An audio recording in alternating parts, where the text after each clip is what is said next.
The most productive new Royal is suddenly a former Royal. Scott Pasednik takes his bat, his speed, and his defense to Los Angeles in a trade with the Dodgers. Ned Yost now looks for a new spark plug tonight in a new series. It's the Royals and the Orioles next on Fox Sports Kansas City.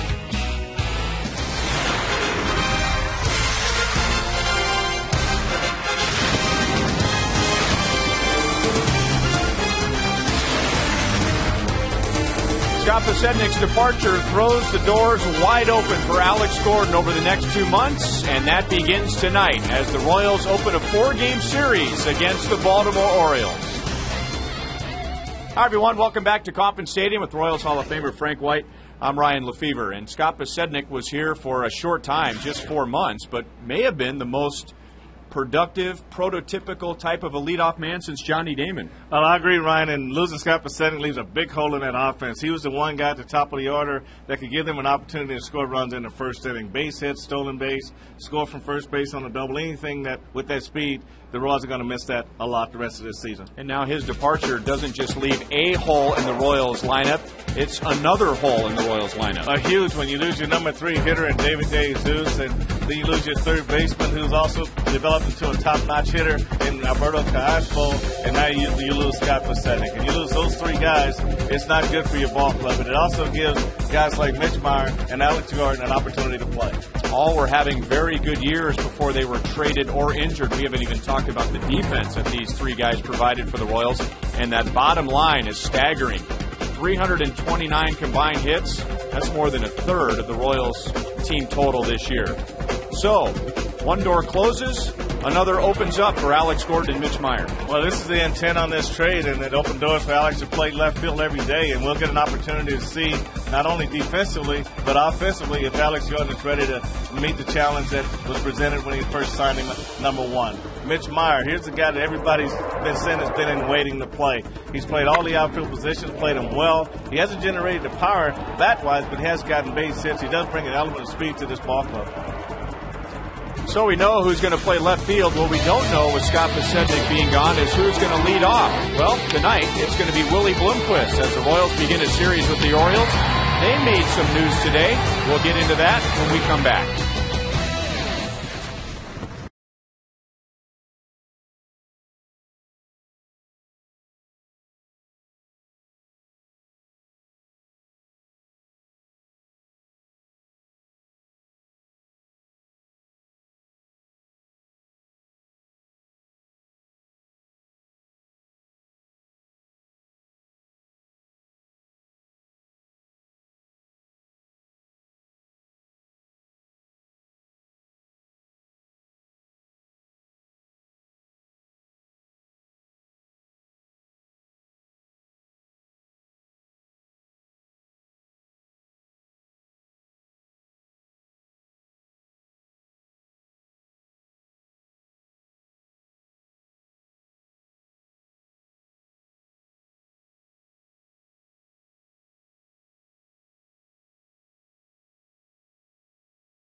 more, visit Kia.com.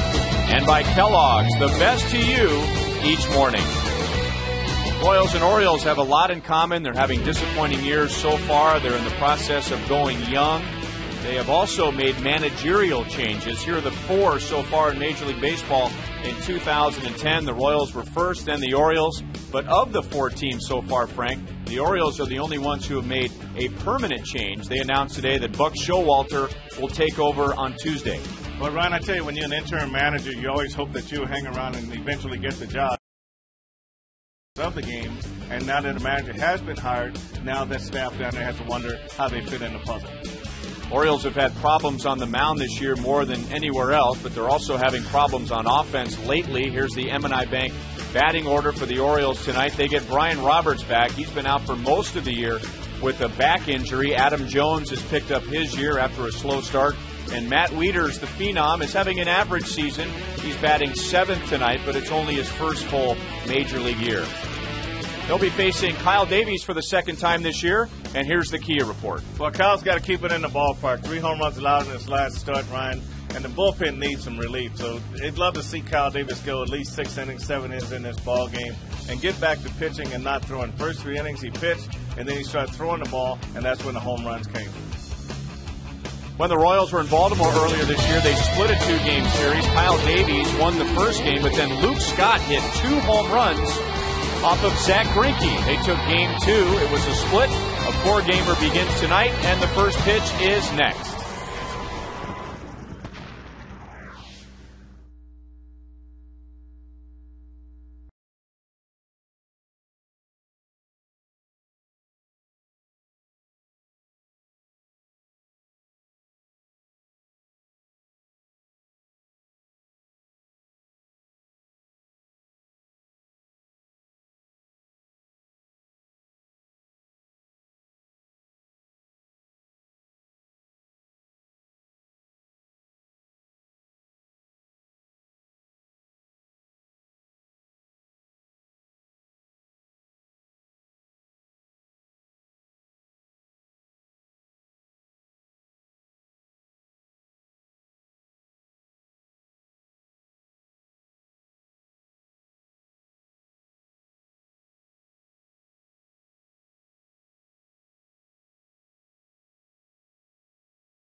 In high definition, brought to you by Time Warner Cable, where HD is free with digital cable.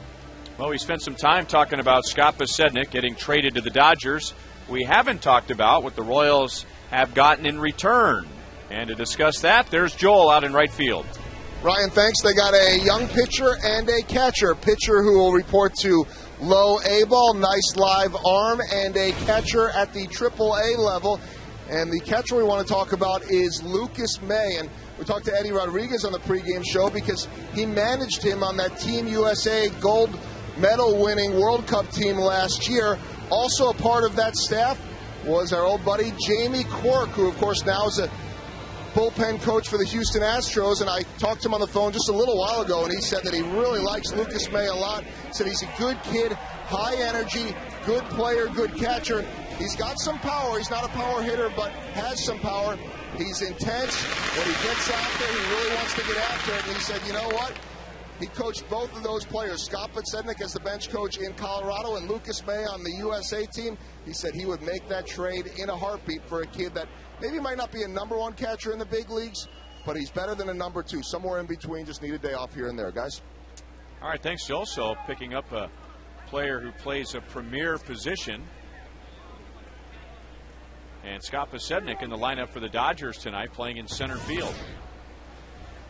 Kyle Davies to Brian Roberts, and the Royals didn't see Brian Roberts when we were in Baltimore back in the middle of May. He's been on the disabled list almost all season, with first an abdominal strain, then a back injury.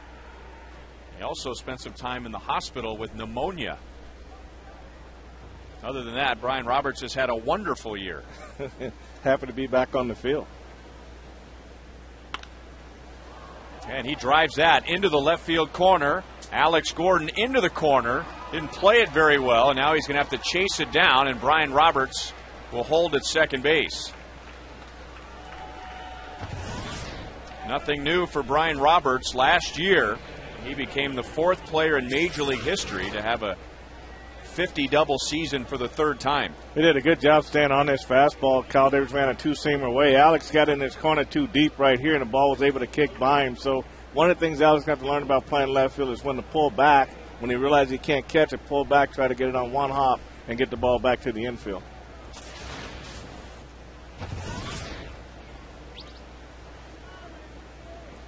So Roberts with his third double this year. And now Nick Markakis. Looks like a little different look from Nick Markakis. I don't remember the stance being that wide open. Markakis hitting at .295. Home runs are down. Doubles are up. 33 doubles are the second most in the American League. He missed the changeup, and the count is 1-1. Markakis was the Orioles' first-round pick in '03. Brian Roberts was the first-round pick in 1999. So a team who had gotten away from their farm system for a long time, now trying to put it back together with homegrown players.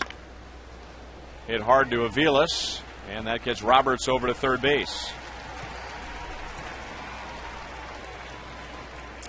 83 comfortable degrees in Kansas City tonight. The game started at 7:11 Central Daylight Time. And the time and temp is brought to you by The Parking Spot. Easy to spot, easy to park. The Parking Spot at KCI. Well, that was a good piece of hitting by Nick Markakis, Ryan. Just to be able to get that ball over to second base and get Roberts to third base, get him in a better scoring position than second base.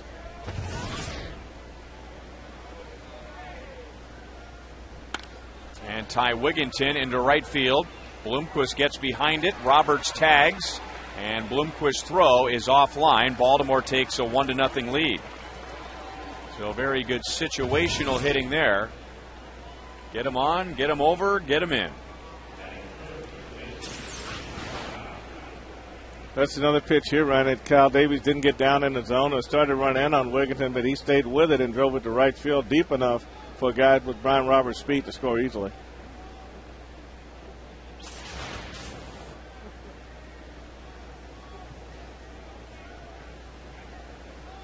So 2 down and nobody on for Luke Scott, who hit 2 home runs off of Zach Greinke when the Royals were in Baltimore in May. He bounces that one to Billy Butler. He'll go to the bag himself to end the inning. Baltimore takes a 1-0 lead.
Order presented by M&I Bank. Willie Bloomquist will get the first look for the Royals. Leading off with Scott Pasednik gone. And Alex Gordon will bat ninth tonight in left field. For the first time, the Royals will face left-hander Brian Mattis. Here's the Kia report. Brian Ryan had the fifth lowest run support in the AL. You know, without run support, you're not going to win many games. But he does need a quality start. 12.10 ERA in his last three starts. And you talked to Juan Samuel. He said, "I need a quality start from my starters because my bullpen is pretty taxed." So he tries to. Just reading some of his quotes, and one thing he did say about himself, Ryan said, "I'm trying to win the game in the first inning. You know, rather than trying to settle down, get a feel for it, and then just get as deep in the game as possible." 1-1 on Willie Bloomquist. Well, the Orioles in the right direction, getting a run in the first inning tonight, which seems rather harmless from the Royals side, considering what Minnesota did in the first inning in the three-game series. They scored 12 runs combined in the first inning, including 6 on Monday night in Game 1.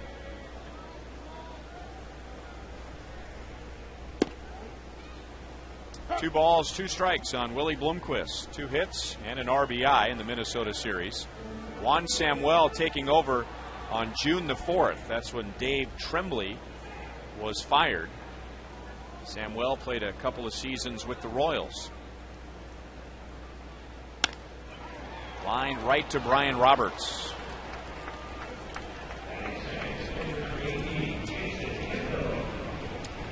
Here are the Orioles defensively tonight, presented by Suzuki. Felix P.A. in left, Adam Jones in center, Nick Markakis in right. Jones won a Gold Glove last year. Ty Wigginton, Cesar Izturis, Brian Roberts, and Luke Scott, with Matt Wieters behind the plate.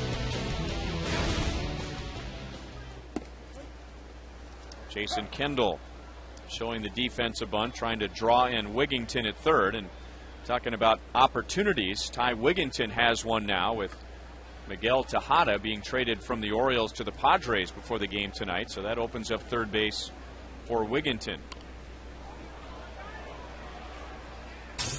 No balls, 2 strikes. Roy Oswalt is going to the Phillies. That was a deal that he needed to approve. Miguel Tejada to the Padres, and Jorge Cantu goes to the Texas Rangers. So the Rangers loading up just like the Angels are loading up. By the way, the A's have passed the Angels in the American League West. Well, the A's have been playing very well, and you know, one thing surprising about the name that wasn't listed in there was Derek Lee. You know, he was actually traded to the Angels, but because he can decline it, opted not to go, which really surprised me. You figure you're on a losing team, you get an opportunity to go and compete and have a chance to win, and they don't take that chance, and I don't know what that says. And he lives in California. Kendall is out, number 2. And that brings up Billy Butler. I mean, I always thought the idea of playing this game was to be able to put yourself in a position to be a champion, and that's about as close as he was going to come right there. And but opting to stay in the situation that he's in, you know, you make you wonder, you know, is he motivated to go out and try to win?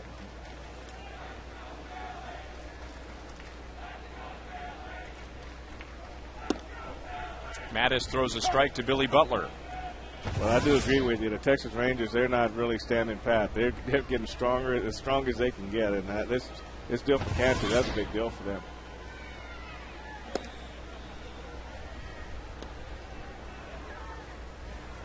Whoa.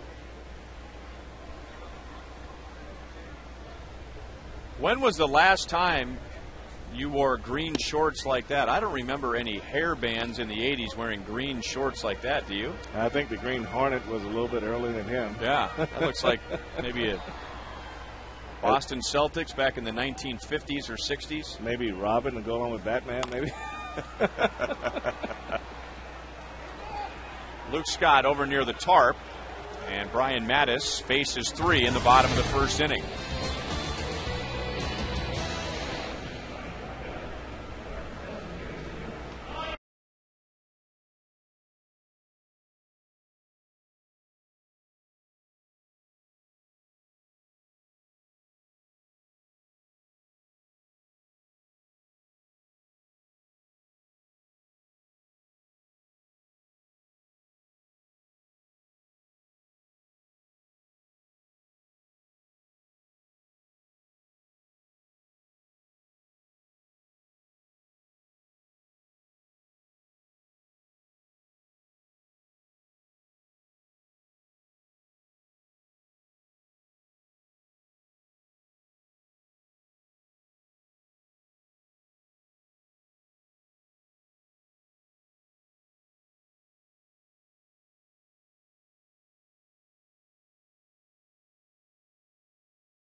Tomorrow night also starts at 7:10, and we have a special event here on Fox Sports Kansas City. And to tell us all about it, here's Joel. Well, it is the debut of Real Royals Trivia during the Hy-Vee Live Royals pregame show. And we want everybody to get to Rivals early if you want to be a contestant, because we're going to have all kinds of prizes for the winners. You're going to get a chance to answer 3 questions. We're going to take 3 contestants, 3 Royals questions. I've already seen the questions. There might be a Frank White answer in there, or it could be the wrong answer. There might be a Paul Splittorff answer in there, or it could be the wrong answer too. Don't want to tip anybody off. But we've got some great questions, great prizes. Going to be a lot of fun. Get to Rivals early, and we're going to do this every Friday home game. And I just want to say right now that we want a lot of people to show up. Otherwise, we're going to have to get Morgan Kramer, our left field cameraman, in there. And he knows everything, and he'll win every time. We learned that today, guys. All right, Joel. Adam Jones grounds out. So Kyle Davies takes care of the leadoff man. Brian Roberts led off the first, doubled and scored. Here are the Royals defensively, presented by Suzuki. Alex Gordon, Rick Ankiel, Willie Bloomquist in the outfield. Betamit, Betancourt, Aviles, and Butler on the dirt. And Jason Kendall behind the plate after getting yesterday off in the final game against Minnesota. So Alex made his Major League outfield debut in right field, but now is back to left with Scott Posednik being traded away, and that's where he spent most of his time at AAA Omaha. Felix Pie, another player that was on the disabled list, key player when the Royals were in Baltimore, and he's going to drop that one out into right center field and is on base with 1 out. Take a look at Fox Tracks, presented by Chevy. Well, when you look at Kyle Davies right here, Ryan, he's right in the middle of the plate. He's not really locating the fastball like he wants to. And even though PA didn't really hit this ball well down toward the end, he was able to loop it out in the right center field for a base hit. So right now, Kyle just needs to get his location going with his fastball.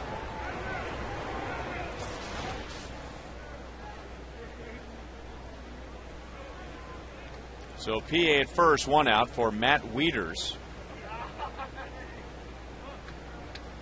who at this point is not having the type of season that Orioles fans were hoping for. But at the moment, he has hit in 8 straight games. Orioles first round pick in 2007. And takes a strike from Davies.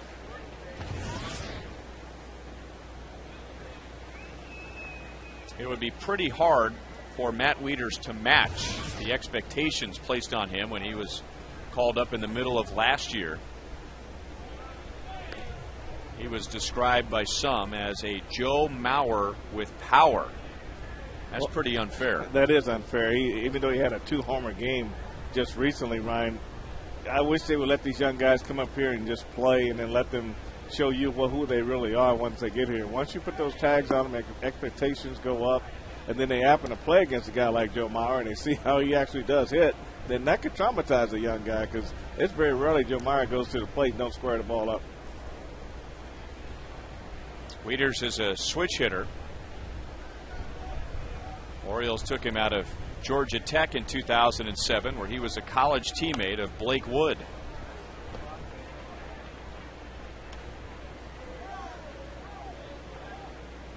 You know, getting back to Alex in left field, I have a question I want to ask you. Split and I talked about this during the Minnesota series.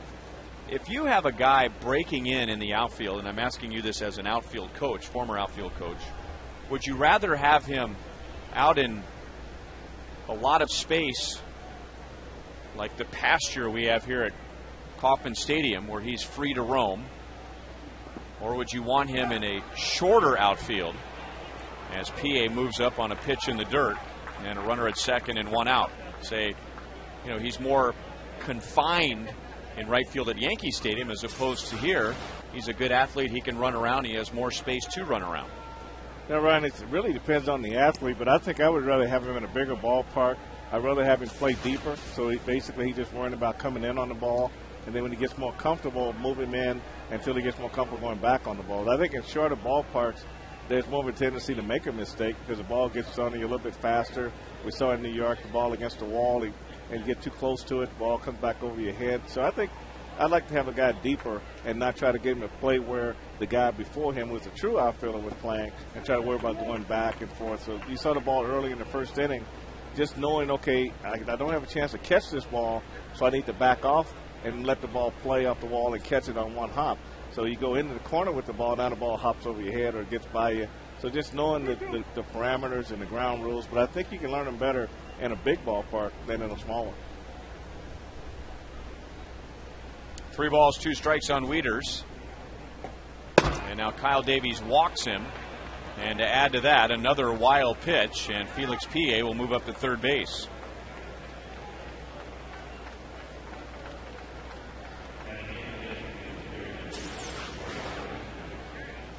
It's that spike, this pitch right here, spike curveball. He just, that's one that Jason usually blocks right there. They got a little bit to the side, didn't get that right leg moved over to try to block this ball and went off his glove.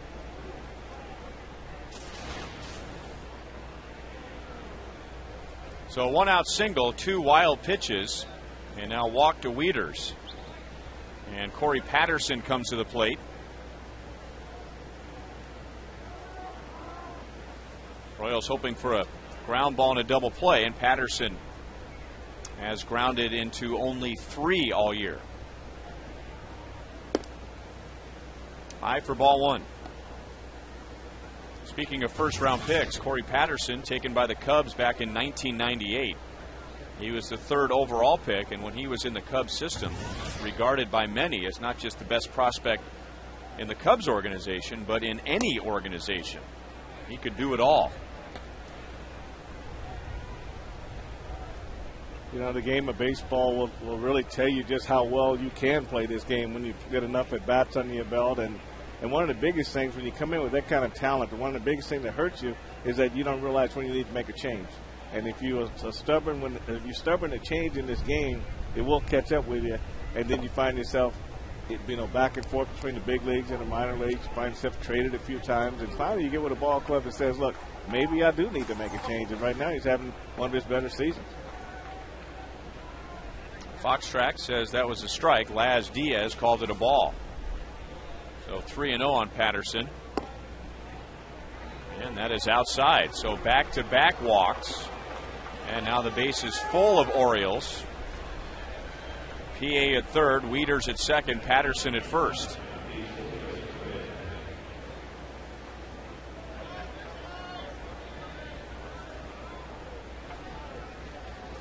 The one thing you don't want to do as a starting pitcher in Kyle Davies, you don't want to beat yourself. You want the other team to beat you. You know, the couple wild pitches, a good indication you don't have command, and then the 2 walks right behind that really put yourself in a position where you can hurt yourself by setting this up yourself and not getting beat by the other team. Now you put the guys in scoring position without the benefit of base hits, and this is when you actually beat yourself. Davies not only facing a number 9 hitter, but a struggling number 9 hitter. 1 ball, 1 strike on Cesar Izturis, who is just 3 out of his last 28.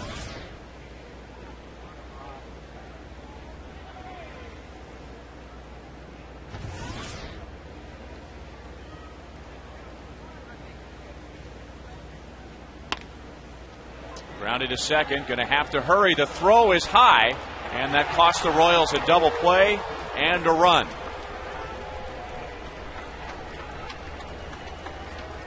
You know, it's interesting, Frank, when teams turn a double play, especially at the major league level, it looks so easy. But on a play like that, you really appreciate the rhythm of a double play. And the rhythm is what it's all about. Anything you make the middle infielder have to reach, that really hurts him. This Mike gets his ball too high for Yuniesky, so he's got to go up and slows his momentum. Then he's trying to regroup and try to be a lot quicker. And just what the feet just didn't work that well. So instead of the inning being over, Izturis picks up an RBI, now first and third.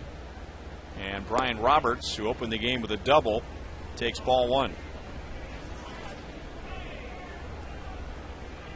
That's one of those plays, Ryan, where that's a routine ground ball double play right there. And you even though you can't anticipate a double play, I'm beginning to think maybe you can anticipate a double play. And you can look at the difficulty of the ground ball And then that may tell you maybe not on that play, but when you look at that play there, you could anticipate that double play. It just didn't work for the Royals, and like I said, there's no penalty for it. Only in your mind you say that should have been a double play.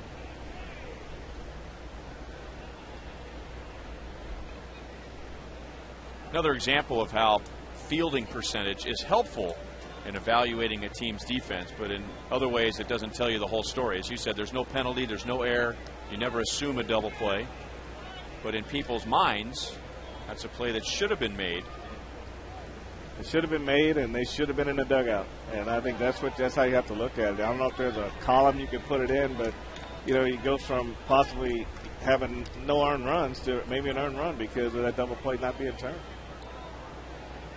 Eddie Rodriguez has worked very hard with Mike Aviles, who has gone from a guy who can play second base to someone who is playing second base almost every day.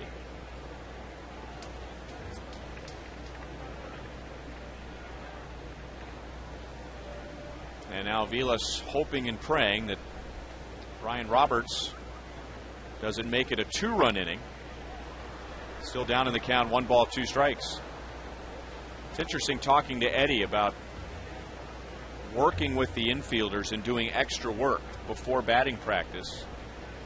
He feels like it's more productive to wait for the player to come to him and tell him what he needs to work on, as opposed to you telling the player and then maybe his heart isn't in it 100%. Well, I think what he's doing here, Brian, is first of all, when you first get the job, then you say, okay, guys, this is what I see. This is what I think you need to work on, and then you back off to see if they're working on it. And if they're not, then you can go back to them and say, look, you really need to work on this. And then once they get it down and the games start to mount up, then I agree with them. At some point, they got to come to you and say, well, what do you think I'm doing? How you think I'm doing? What I need to work on? Let's work on this. And rather than coming to them every day and says, you got early work tomorrow. I mean, if they don't think they're doing anything wrong, why work on something they don't think they're doing wrong? Roberts strikes out, so the Orioles get just the 1 run, but at the end of an inning and a half, they lead 2-0.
In the second inning, let's talk about the Royals' top of the batting order with Scott Pasednik now at the Dodgers. You call it, presented by Sprint. Who do you want to see batting first? It's Willie Bloomquist tonight. Mike Aviles, Chris Getz, Mitch Meyer, all good candidates. Text 432-432. Enter keyword Royals. A space. A for Aviles, B for Bloomquist, C for Getz, D for Meyer. Standard text rates apply.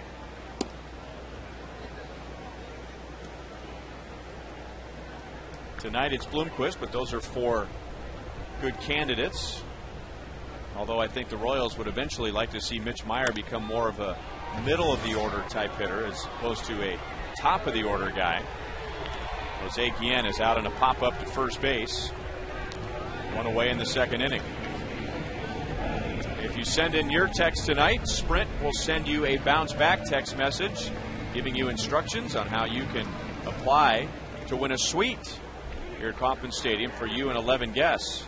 Or you can go to sprint.com/sponsorships/sports to register.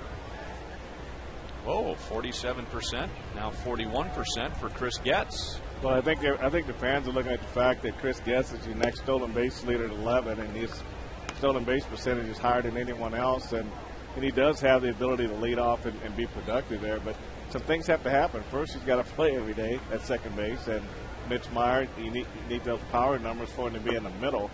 I did lead him off in Double-A a few times. So he's not unfamiliar with that position. Michael Vilas has already been in that leadoff spot. So Willie Blomqvist. So all these guys, really except for Mike, certain things have to happen for him to get on the field on a regular basis.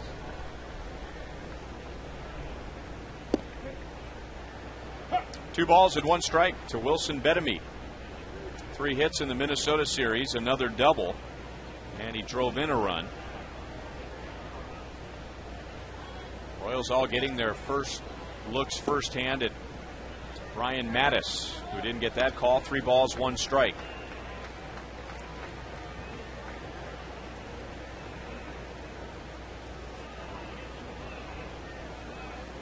Mattis, 23 years old, drafted by the Orioles out of the University of San Diego. A 1-out walk to Betemit. Mike Aviles is coming up, and we go back to Joel. Well, Ryan, as Mike Aviles walks to the plate, he's going to do so with a Rick Ankiel bat, is what he told me earlier today. This shouldn't be a surprise because he says he'll use anybody on the team's bat except for Jose Guillen, who's a bit particular about his. He's got a Miguel Olivo at bat. He's got an Alberto Callaspo at bat. He'll use Willie Bloomquist's bats. He says he'll ask all the guys for bats, and if they're willing to give them up, he'll give them a try. If it feels good, Mike will use it. As far as that Rick Ankiel bat goes, Ankiel got a shipment of bats in. He felt like those bats that came in were a little bit too light, so he was passing them around, and Mike said, I'm going to give it a try and see if it's got any hits in it. He puts a sticker that says Aviles 30 on the knob just to make sure that everybody knows it is his and nobody else's. But you guys both, as being former hitters, can talk about this. Mike was saying that, sometimes a shipment of bats will come in and they don't all feel the same way. Sometimes they feel too light. Sometimes they feel too heavy, even if it is, say, a 32-ounce bat. And so a guy will get a shipment in like Rick Ankiel did and said, not sure if I like this one. So everybody else goes to town on those, guys. Well, I'm going to defer to Frank, being just an A-ball player for a short period of time. Boxes of bats would show up, and you just use whatever you could get your hands on. Let's talk to a guy who could order his own bats. Well, I've never had a bat that was too light, I'll tell you that. But I think that what I did differently was I would order my bats sometimes. If I thought I was getting bad wood, then the balls were only like BP-type wood, then I would order my bats in John Mayberry's name because all the sluggers got better wood. And so, so that's what I would do. Really? Yeah.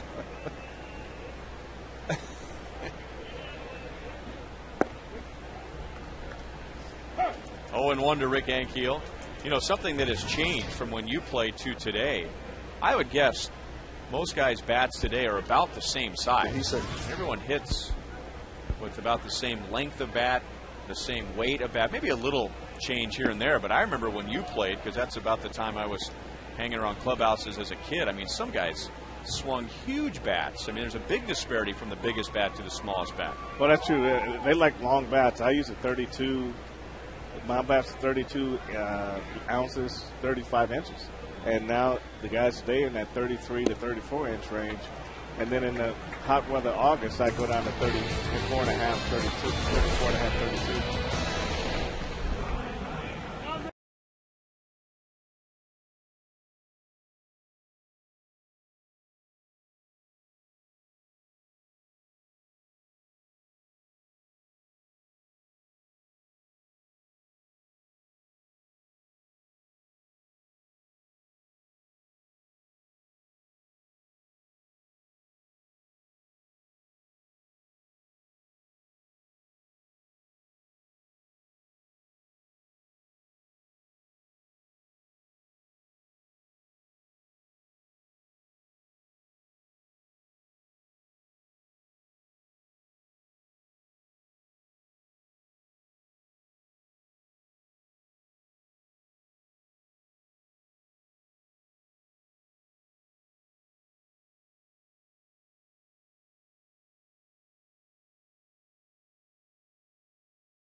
you by AT&T. Find out what's possible with the nation's fastest 3G network.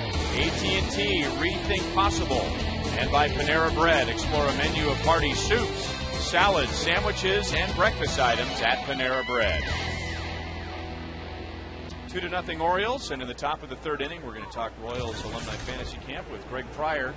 And as we were talking about bats and guys sharing bats or stealing bats or whatever, as soon as Greg came into the booth, he was listening to our conversation, and he said, I've got a story about this guy's bat.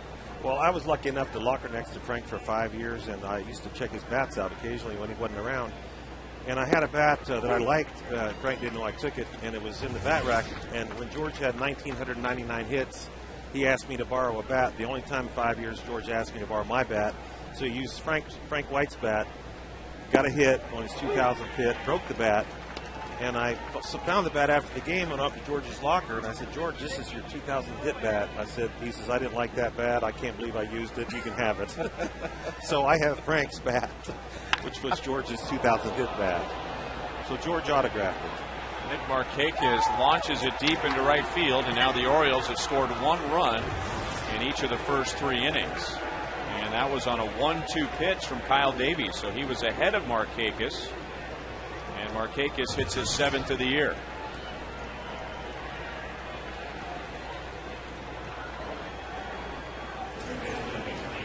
We take a look at this pitch here. It looks like another 2-seam from Kyle. They tried to run it up and in and didn't quite get it there. Markakis really turned on this ball and got the good part of the bat on it, and this ball was well out to right field. And then you look at that pitch, Ryan, the biggest thing about that pitch was up in the zone. So 3-0 Baltimore, and now Ty Wigginton, who drove in the first run with a sac fly in the first. Well, Greg's here to talk about Royals Alumni Fantasy Camp, and the news that I get from Dina Watson is that if you want to go to Fantasy Camp, you better call soon because the spots are filling up. Not too many left. I think it's under 25 spots left, so if anybody has a desire to be around Frank and the rest of the Royals Hall of Famers and some of the other guys that didn't make the Royals Hall of Fame, we would love to have you there. we have a great time, and we didn't do it last year, so I think everybody's raring to go for this year. Well, my team's already set. Well, you're the defending champion, aren't you? Two times? Whoa, let's get that straight. And I heard Dina said today that Steve Balboni has agreed to go. So anybody that remembers Steve Balboni, who has the Royals record for home runs for a season still, will be in fantasy camp. And then, important, last night I saw that somebody's going to pay $7,000 being George Brett's suite. Yeah. Well, they could pay a lot less than that to go out and be with him for 5 days. That's a good point. Betancourt has it spill out of his glove, but recovers to throw out Ty Wigginton. Well, that's out number 1 in the top of the third inning. You know, Greg, I'm pretty surprised that George didn't like my bat, because remember the bat I used to use, the T141? He took that bat. He got a lot of hits with that bat, so he probably thought it was your bat. That's why I didn't like it. He might have. Because he did take it from me. I mean, I played with him 5 years. The only time he ever used my bat, which was yours. Yeah, Greg was one of those guys, Ryan, I had to put a sign on my locker, stay out of my locker. That was my only rule in the game, stay out of my locker. And he locked it next to me. Every time I went away, he sneaked in there and see what was in there. There was one thing I wouldn't use that you had, Frank, though, as your glove. You had the worst gloves in the world. I mean, and they didn't do him any good either, did they? I'd give Frank my glove. He said, Pryor, how can you catch with this rag? And I'd put his glove on. I said, Frank, how can you catch with this? Well, I like my glove.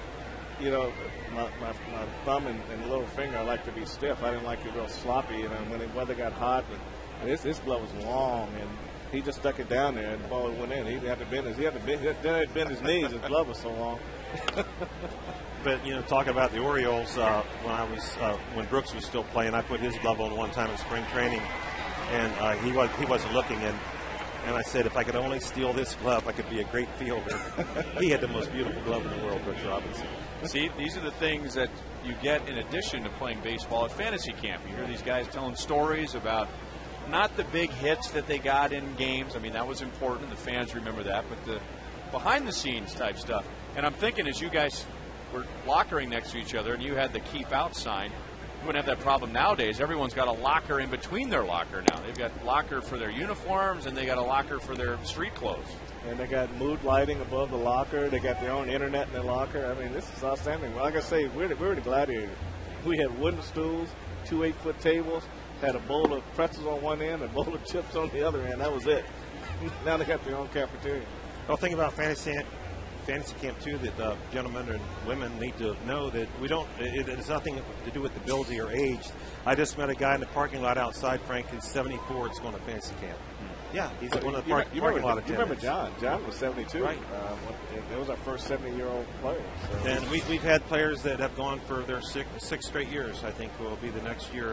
We'll have guys go that long. So, use it for a gift. Do an auction somewhere. But think about that special person in your life that you'd like to send to be around the X-Royals for a week and be like a kid for a whole week.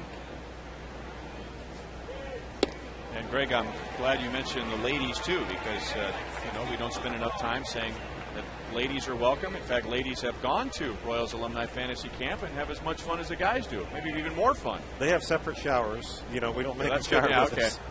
But no, women have gone for 3 or 4 straight years, I think. Yeah, the first lady was a catcher. Yeah, right. She did a real good job. In fact, we had a gentleman from Omaha. Iowa that was in a wheelchair, so we love anybody that wants to go, and looking forward to seeing guys.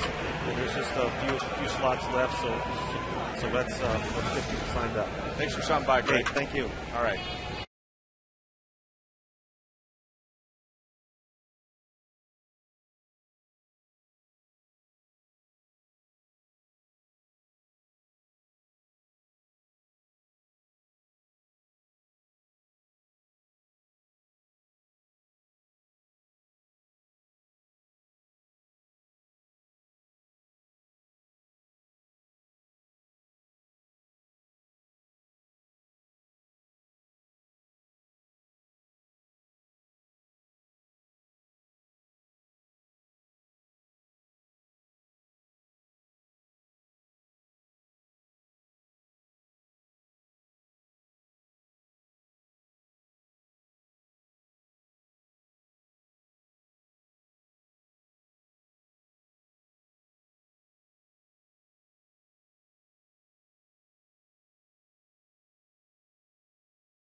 This is Tom and Ben Zarda, known as Pillars of Shawnee, Kansas, due to their civic, community, and charitable causes. They both champion the causes of the poor through Catholic charities and host an annual golf tournament for the organization that raises more than $100,000 each year to feed and clothe those less fortunate. And if you're thinking Zarda, you might think Kansas City Barbecue, and they are the Zardas. Unievsky Betancourt out on one pitch as he grounds out to his counterpart, Cesar Torres. So the Royals with just one base runner so far against Brian Mattis, and that was a one-out walk to Wilson Bettamy. So Alex Gordon batting ninth and playing in left field. 2 hits, including a double and a run scored in the Minnesota series.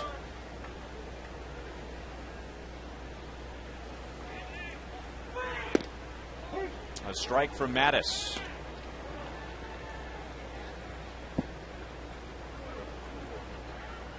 Alex batting at just 180. He is 9 out of 50 in his 2 stints now at the Royals. Down in the count, no balls, 2 strikes. Game 2 tomorrow. Sean O'Sullivan makes his home debut for the Royals.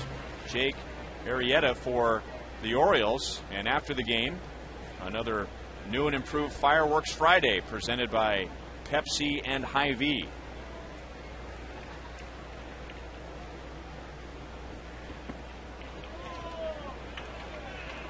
One ball, 2 strikes. 4-game series with the Orioles.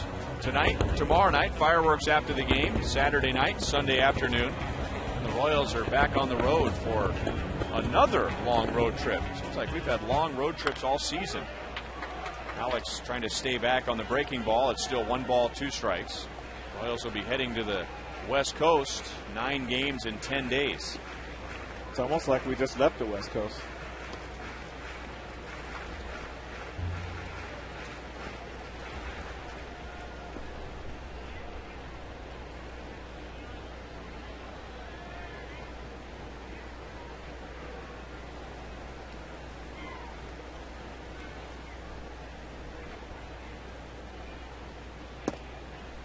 Two balls, 2 strikes. Alex not afraid to lean into one. And you ask him about not being afraid to be hit by a pitch with 2 strikes, something he picked up at the University of Nebraska. Mike Anderson teaching his hitters. Get a little closer to the plate with 2 strikes. And if he pitches inside and you're down in the count, that's a free base. Alex is punched out literally by Todd Tishner, the umpire at third base. And Brian Mattis has his 2nd strikeout. When you look at Alex's swing, it doesn't stay in the zone very long, and that black bat makes it even more difficult for the umpires to call it. But when you look at it from that angle, it just looked like he swung. You know, it's almost like he just dropped that back shoulder. The bat hit went ahead of the hands, and a good call. Make that 3 strikeouts for Mattis. So no hits for the Royals first time through. And ball 1 to Willie Bloomquist.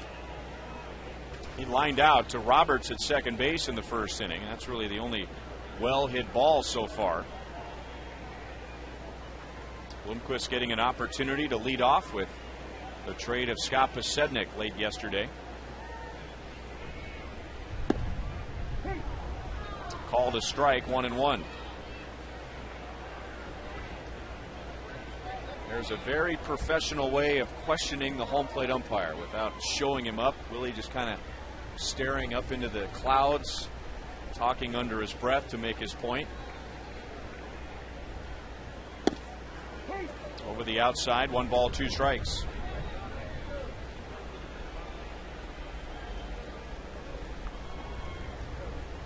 Laz Diaz behind the plate.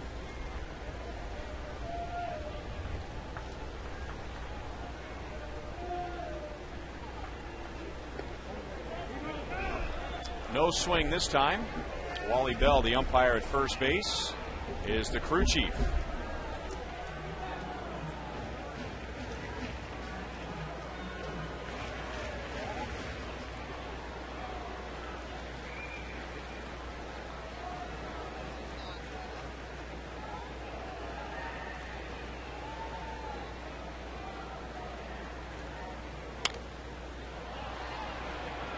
Luke Scott sprinting over to the Royals dugout, reaching over the railing, and was a little late. So Bloomquist is still live at 2-2. Tonight's league leaders brought to you by your Kansas City area Toyota dealers and the league leaders in the American League. Yankees have a 1.5 lead. Chicago 1 game over Minnesota.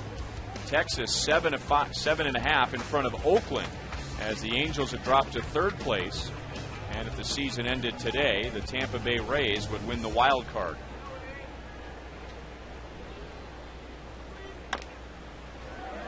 As Turris comes into the grass, throws on the run, got him. So it's 3 hitless innings for Brian Mattis, and the Orioles lead 3-0.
first, one in the second, and one in the third. Felix P.A. all over a fastball and lines it foul into the seats behind the tarp on the right field side. Tonight's Roadrunner Turbo speed pitch comparison. Kyle Davies up to 94 miles an hour. Brian Mattis 93. You can double your speed with Roadrunner Turbo from Time Warner Cable.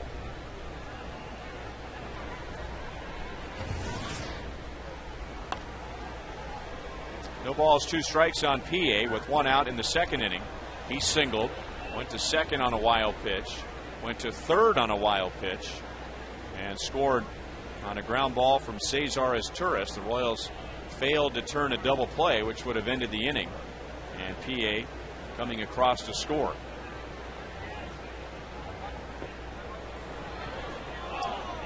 Kyle Davies has thrown quite a few pitches in the dirt.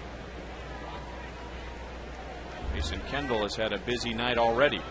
That's true, Ryan. I talked to Samuel about PA before the game, and I noticed he had given a day off, and he said that he loves his abilities, he loves what he brings to the game, but he just felt he was just trying way too hard and just wanted to sit him down and let him think a little bit. Kyle strikes him out with a changeup, 1 down in the fourth.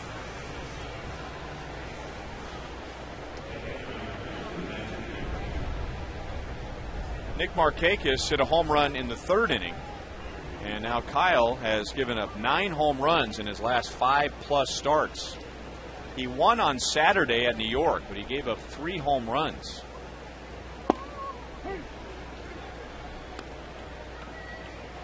Matt Wieters walked, got to third in the second inning. He has an 8-game hitting streak and batting at .251. Davies is ahead, no balls, 2 strikes. In his last start, Kyle Davies felt like the first 3 innings, Ryan, was the 3 best innings he's pitched in a long time. He really felt like he was actually pitching in those innings. Then after that, he got away from pitching and became a thrower, and that's when the home runs came. Yeah, he had a 6-0 lead in the top of the fourth inning.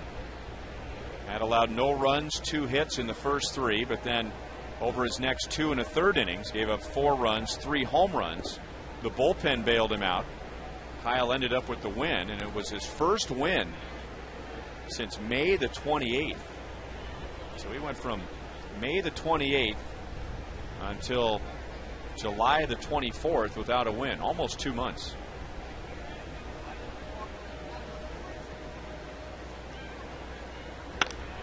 That's hit hard to center field.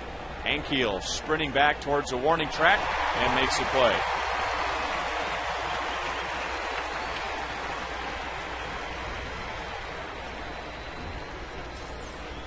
Now, Wieters did a good job laying off the hard breaking balls down, but every time Kyle elevates a fastball over the plate, the Oriole hitters aren't missing. Ankiel got a great jump on this ball, and this ball was hit well by Matt Wieters to center field.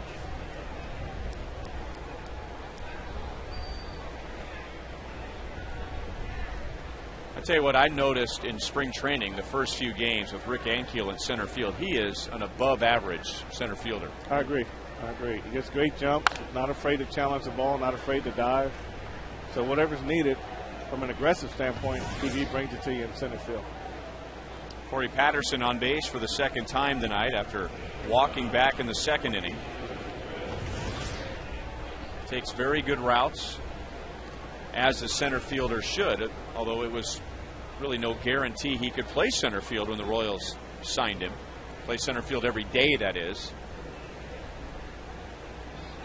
Well, Kyle Davies leaves a changeup up out over the plate. It seems everything that he elevates right now, the Oriole hitters aren't missing. They may not be hitting it square, but they're getting base hits off of it.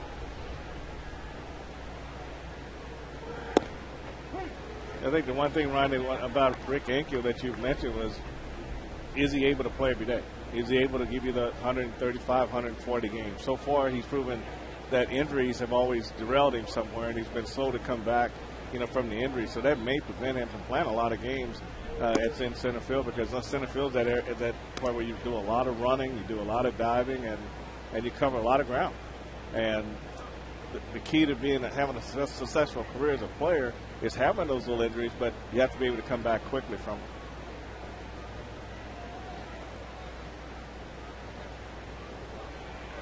the so-called day-to-day status of Rick Ankiel ended up being 2.5 months. And that's a long time.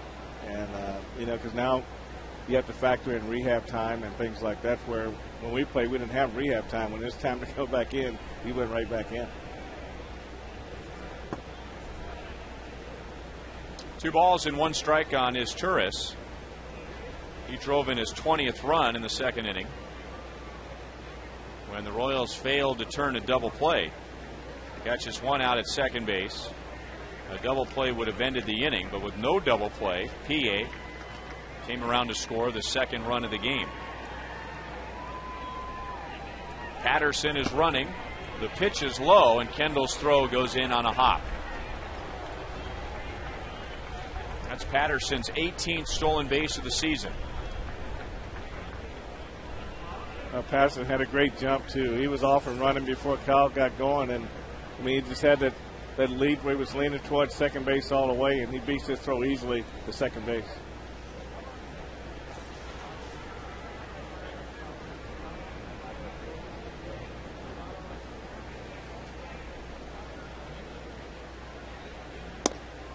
Izturis walks. So that puts 2 on for Brian Roberts. 3rd walk allowed by Kyle Davies.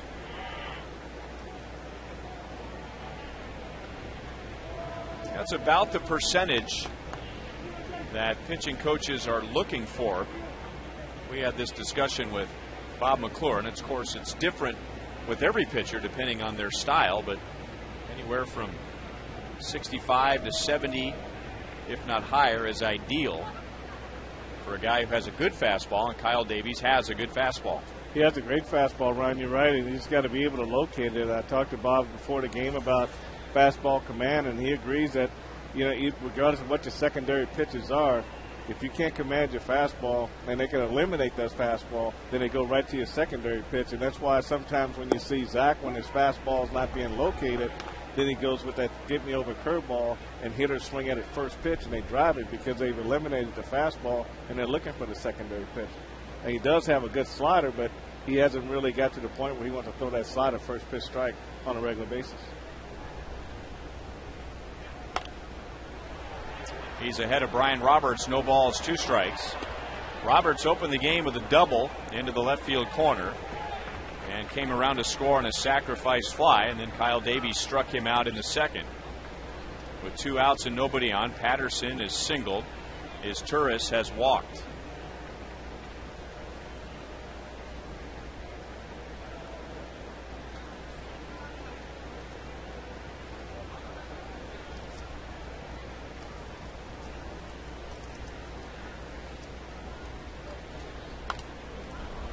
Still no balls, 2 strikes.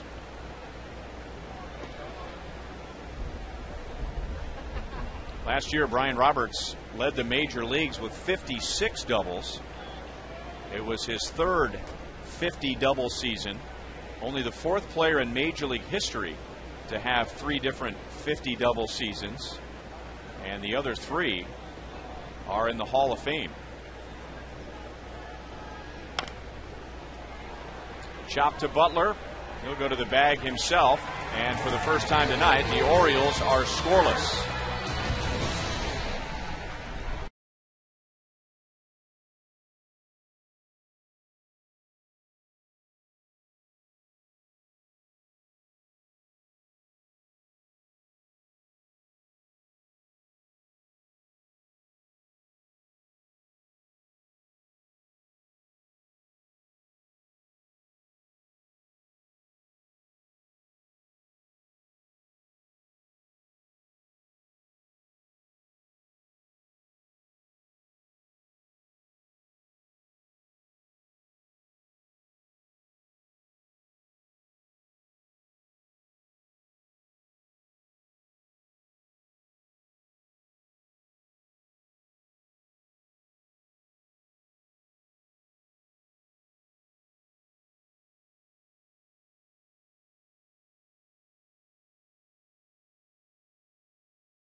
of the fourth.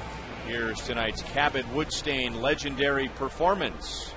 July 29th of 1985. Steve Balboni with a 2-run home run at Detroit to break up a tie. Brett Saberhagen gets the win. He improves to 12-5.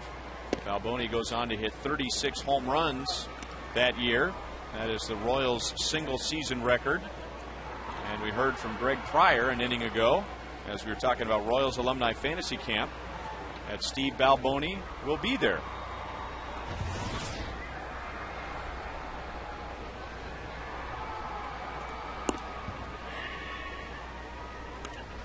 The fantasy camp is always a great time on Monday, Tuesday, Wednesday, and Thursday you got to play against the campers, and that one it gets to be work.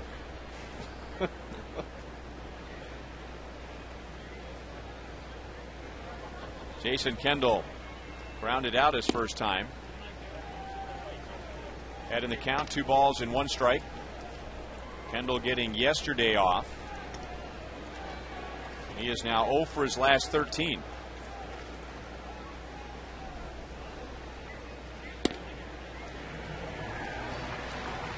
Mattis walks his second. And those are the only 2 base runners so far for the Royals in 3+ innings. The Royals and Chiefs are partnering on a special 2-pack ticket and parking package for the Royals-Chiefs doubleheader coming up on Monday, September the 13th. You can purchase this special 2-pack for as little as $68 per package. For details or to purchase tickets, go to kc2pack.com. So let's see if the leadoff walk gets the Royals going. They are without a hit so far. Billy Butler fouled out to first, his first time up. Billy with 3 hits in the Minnesota series, but no RBIs. In fact, between Butler and Guillen, the Royals' 3 and 4 hitters, those 2 combined to drive in just 1.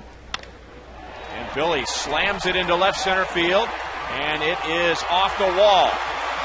Kendall to third base. Eddie Rodriguez will hold him there. And Billy checks into second base with his 28th double of the year.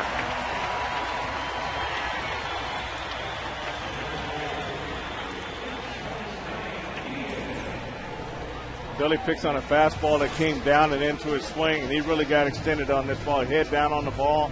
You just watch those eyes, watch those hands, head right on the ball when he hits it. He drives this ball to center field. And guys like Billy, like a lot of guys before Billy, says, this is a big ballpark. And Jason Kendall cruises into third base. So Billy goes into second, just like Jason goes into third, cruising. But every guy I noticed played here that has power. That's why the doubles are high in this ballpark, because it's just so big, such a big ballpark. Who would have thought, too, that moving back the fences, as they did a few years ago, would have such an impact? I mean, what are they moving back? 10, 12 feet? Well, this is the original fence when I played here, and then they did bring them in to like 275 for a few years, and then they figured out we was giving up more home runs than we were hitting, and then they moved them back again.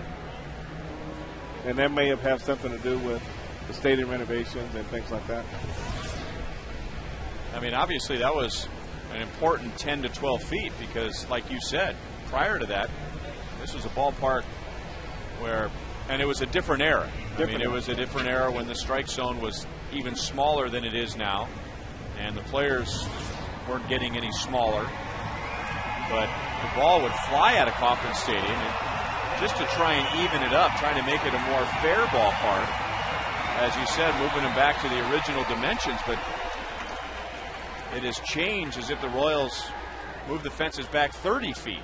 Well, that's true, and that's why the emphasis has to be whether it's on AstroTurf or grass. When you play in a park this size, the emphasis got to be on speed in the outfield.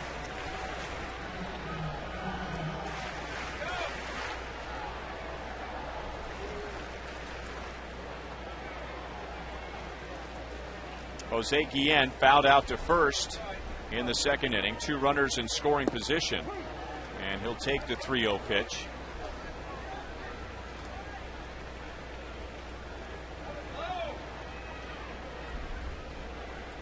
So the Royals' big money man in a big money spot. Down by 3, 2 runners in scoring position with nobody out. He will walk, and a big opportunity for Wilson Bettamy. So the Royals get their first hit off of Mattis with the Billy Butler double. And now all of a sudden they have the tying run at first with nobody out. Well, that's one of the Achilles heels of the Oriole pitching staff is walks, and that's how they get themselves in trouble more than anything else. You go down the list of all the pitchers, see that one column, that walk column, is high among all their pitchers. They are 10th in the American League in walks. Mattis has walked 3 in 3+ innings, 2 in this inning. He also walked Wilson Bettamy and almost hit him on the foot. 1 ball, no strikes.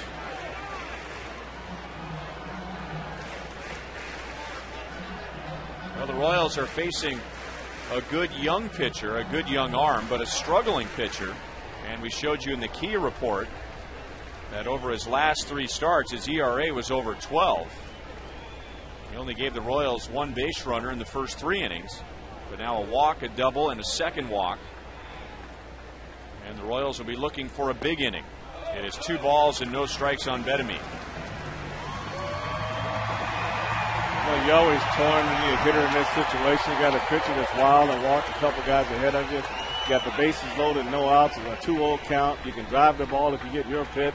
So you're torn between whether to get your pitch and try to drive it right here or wait and let him throw you a strike. He'll take the strike, 2-1.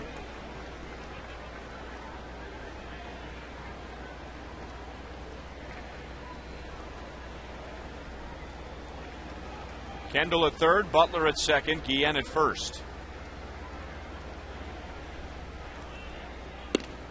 Good pitch over the outside. 2 balls, 2 strikes. That turns the plate appearance around. Well, 2-0, you get a pitch that you can really handle and you take because he's been wild. And now you go to 3-1, and now you go to 2-1. Now he throws a pitch on the outside corner. You can't hit it all. So Madison's got Bettamy kind of messed up right now.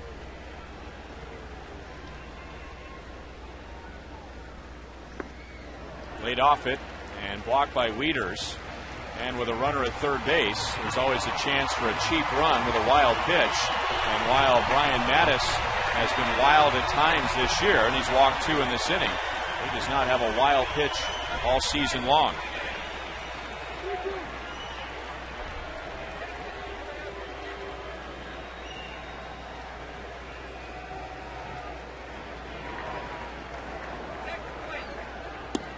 Walked him. 3 walks in the inning. This time he walks in a run, and it's 3-1.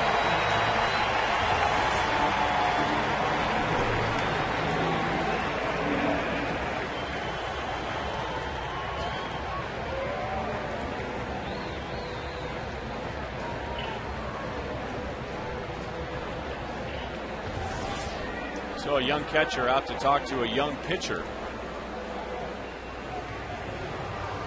This can be a frustrating situation for Brian Mattis. It can also be a learning tool for him. 23 years old.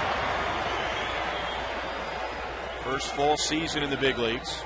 Trying to figure out a way to get out of this mess. So Bettamy with his 13th RBI, and now Mike Aviles. And he takes ball 1. Aviles struck out looking in the second inning. I talked to Juan Samuel before the game, Ryan, and talked about his young pitchers. And he said if possible, he would always like to get them out on a good note. Not necessarily like to make them pitch through a lot of things, but hopefully they got enough runs, enough innings under their belt where you can kind of get them out ahead of time. Guys like Millwood and Guthrie, he'll let those guys go. The more veteran guys.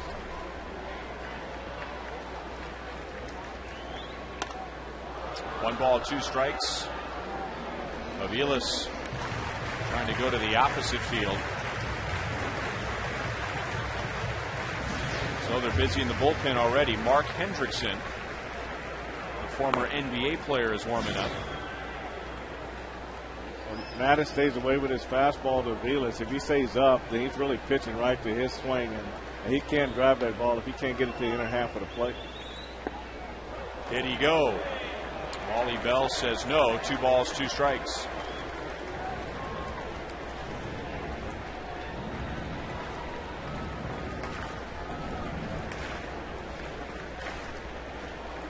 4 walks in the game, 3 in this inning for Mattis after allowing only 1 base runner in the first 3. Now he's in big trouble in the 4th.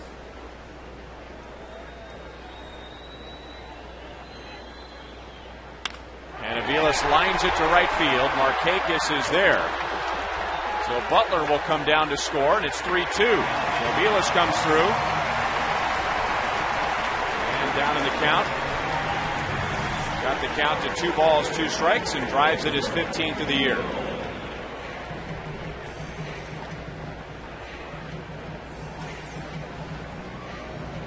Well, this plays right into Mike's hands right here. This ball up out over the plate, and he goes to right field well when the ball's up, and he does a good job here driving this ball to right field.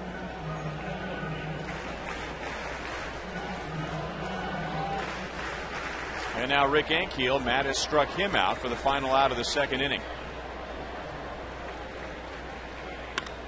And that's stroked into right center field. It'll drop in front of Markakis. Ian will have to hold at third base. So they're loaded up again with 1 out.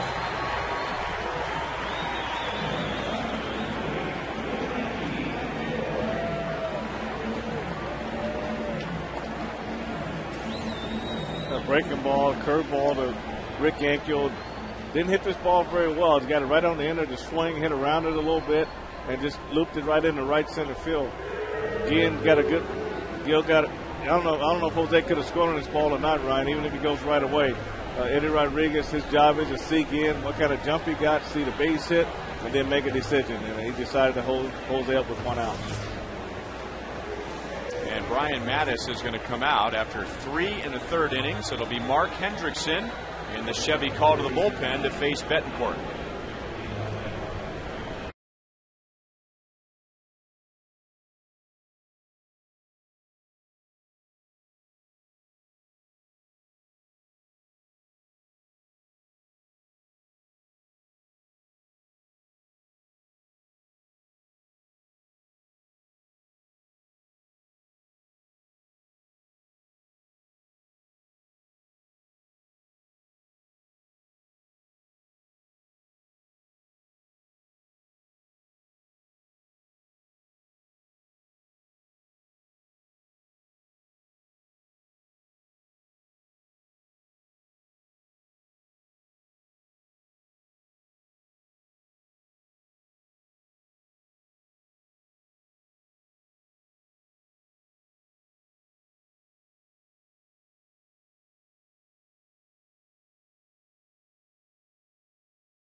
With 3 hitless innings, and the Orioles had given him a 3-0 lead.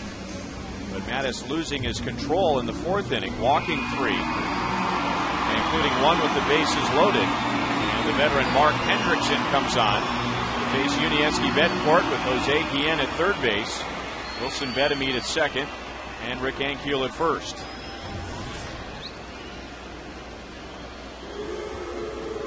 Betancourt grounded out to short in the 3rd inning. He has very little history with Hendrickson. Just 2 at-bats, and he's 0 for 2. Inside for ball 1.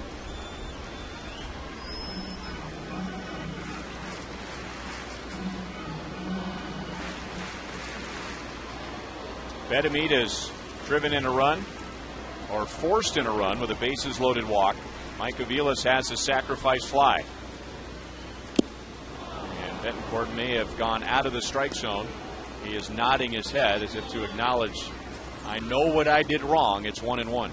Well, that's what he does sometimes when he get in that RBI situation. Just need to show a little more patience, get a pitch he can handle, and that pitch there is not his pitch, up and away.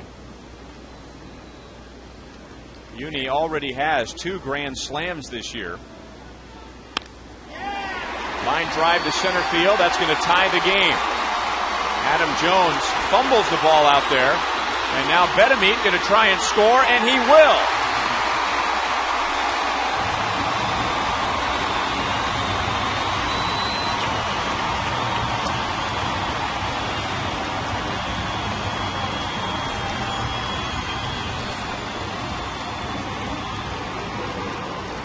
Uni picks on a changeup. He got out front a little bit, got it right off into the bat, right to center field. Adam Jones comes up in pretty good shape here, Ryan, but when he goes to throw, he drops the ball, reaches for it, drops it, and by that time, his feet are flat, can't get a good throw off, and Wilson Betamit read it, and he came on to score. You kept seeing him coming around third base as you see Jose Guillen score there. Once he saw him drop the second time, he continued on, and he took advantage of it. You can see he's being stopped right here. He picks up Adam Jones in center field. Didn't need Eddie Rodriguez for that play. He read it on his own. So a 4-run bottom of the 4th so far. Betancourt gets 1 RBI, the second run on the air by Jones. 1 strike on Alex Gordon.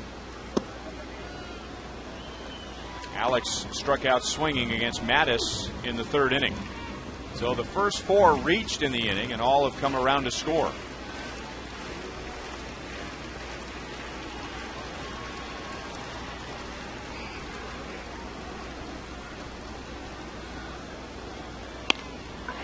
That is through the right side.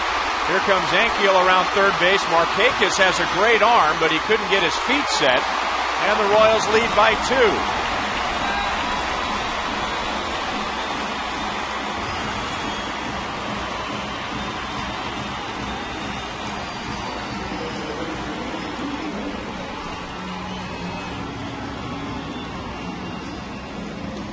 Alex hits his ball as a fastball up. He gets around it a little bit, gets it in the hole in the right field, and Oriole outfielders are really just trying to do too much here. Right here, he wants to overthrow, couldn't quite get his feet together, and then when he went to throw the ball, he just didn't have anything there.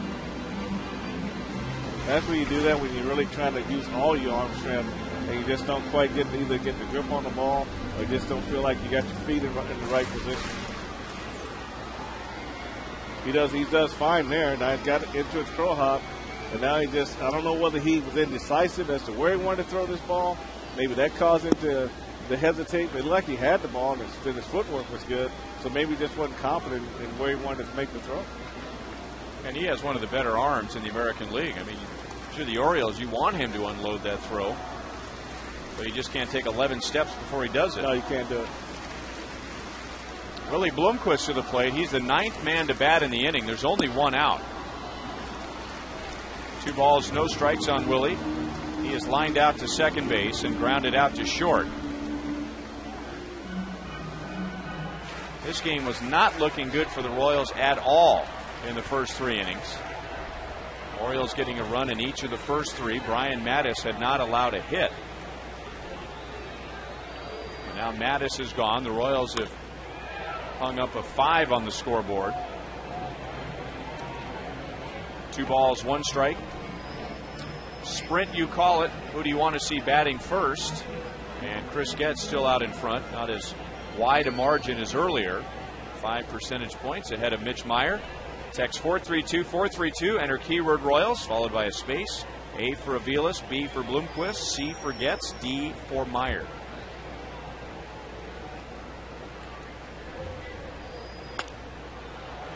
Two balls, 2 strikes on Bloomquist. Scott Posednik in the Dodgers lineup today at San Diego, leading off and playing center field. And he is 0 for 3 so far. I think he had a stolen base in that game. Yes, he did.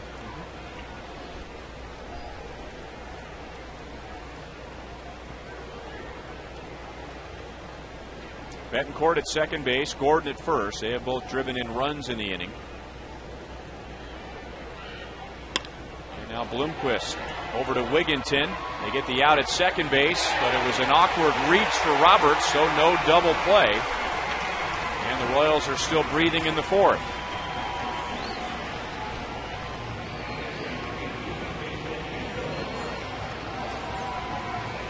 say double plays are so important, Ryan. You feel the ball in good position. Now you got to make a good throw in order to complete the double play. And it's so important to make good throws. That throw was really to Brian Roberts, right?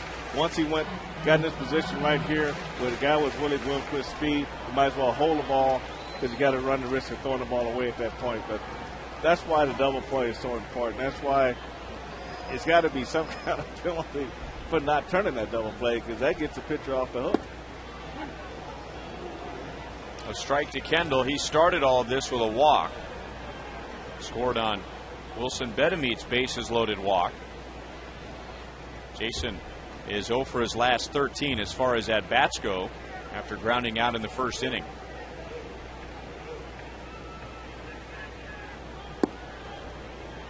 One ball, one strike. All right, Jason Kendall in his past has been a leadoff hitter. You know, he's had a lot of experience in that spot, but he's doing so well in the number 2 spot that I don't see Ned Yost moving him into the leadoff spot at this time.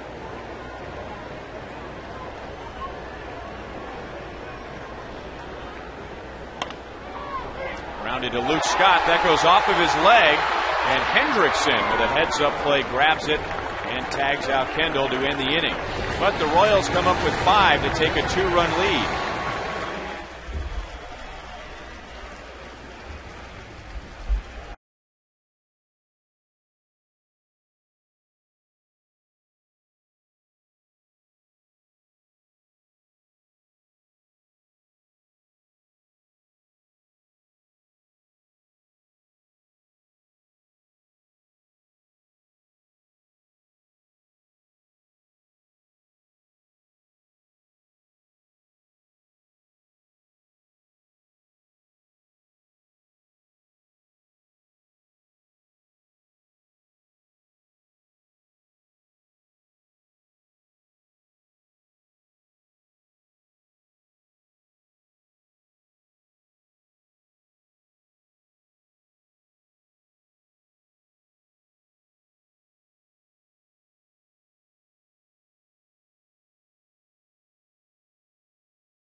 Has had a shaky first 4 innings tonight, and this is a good time for him to pull it together after the Royals give him the lead. I agree with you, Ryan. It looked like Mattis had the Royals where he wanted them, and they took advantage of the walks, got back in the game, took the lead, and now it's really imperative that Kyle settles down and it'd be nice to put a 0 up this inning and let his offense go to work. So 4 hits, 3 walks, 7 base runners for the Orioles in the first 4 innings.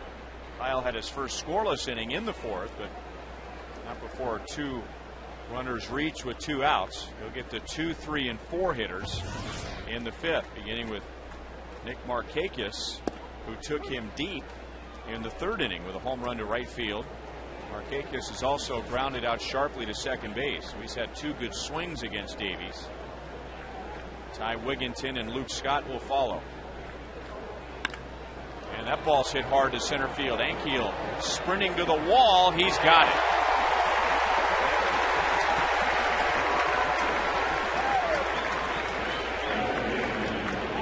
Let's first look at the location of the pitch, brought to you by Taco Bell.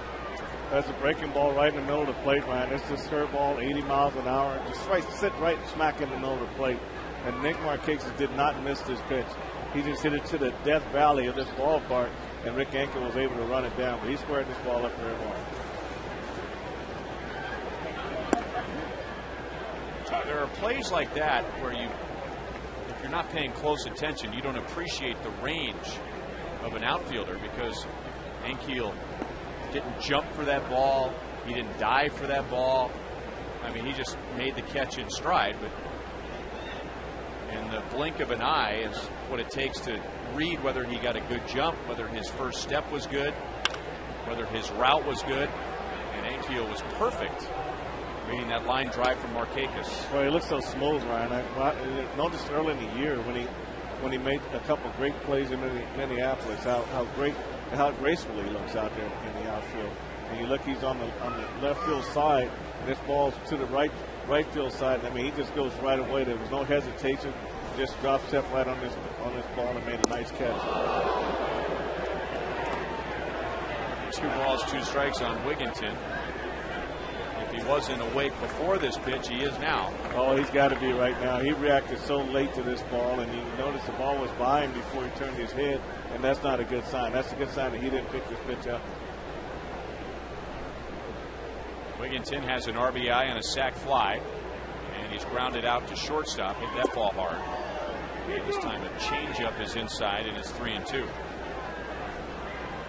A lesser center fielder doesn't get that break, doesn't get that read, and makes a diving play perhaps, and you go, oh, what an amazing play. Well, those smooth running outfielders always seem not to get the credit for really the good play that they make out there. Amos Otis was one of those guys that always seemed to be in the right place all the time, and then you get a guy with a little less speed, a little less range, and doing mostly diving, kicking up dirt. Then fans interpret that as a guy who's playing a lot harder. But actually, the next guy just more talented.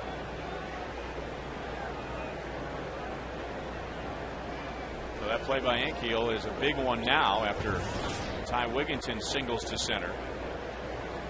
The Orioles could have 2 on with nobody out, and Luke Scott at the plate.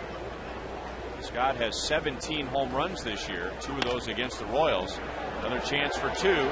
Out at second. This time the Royals turn it. So only 3 come to the plate at the top of the 5th inning.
Tonight's AT&T trivia question: who is the only Orioles player to win the American League batting title? Oh, look at Frank. If you could just see the look on Frank's face, looking at me like, I got this one covered. I think so.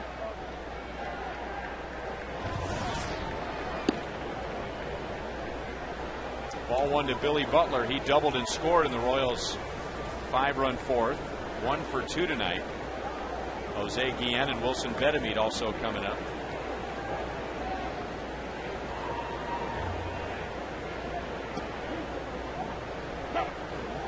One against Mark Hendrickson. Billy has only faced him twice. 0 for 2 with a strikeout. Royals didn't have a single hit in the first 3 innings, just 1 base runner, and then 5 runs in the 4th. 1 ball, 2 strikes. Well, is there any in-the-house connection that leads to the answer to our trivia question tonight? Only the team. Only the team. It could be. It's not a trick question, but it could be a trick question. That's helpful. What a clue. It could be a trick question, but it's not a trick question. Cal Ripken win a batting title? 3-2 on Butler. Wasn't him. Okay. Could be a trick question, but it's not a trick question.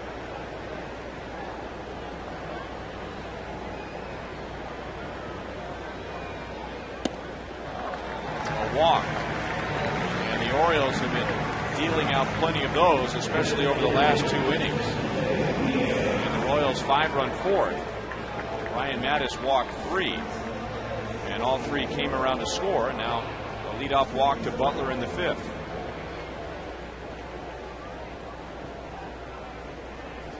Some of your favorite Royals players have picked out T-shirt designs for a Fans Choice T-shirt Tuesday. That's on August 17th. First 20,000 fans will get that T-shirt, presented by Sprint. And by voting for your favorite design, you are automatically entered to win 4 tickets to that August 17th game. That's against the Cleveland Indians. Go to Royals.com/T-shirt vote.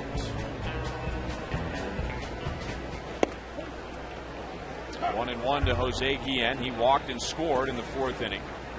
Fouled out to first in the 2nd.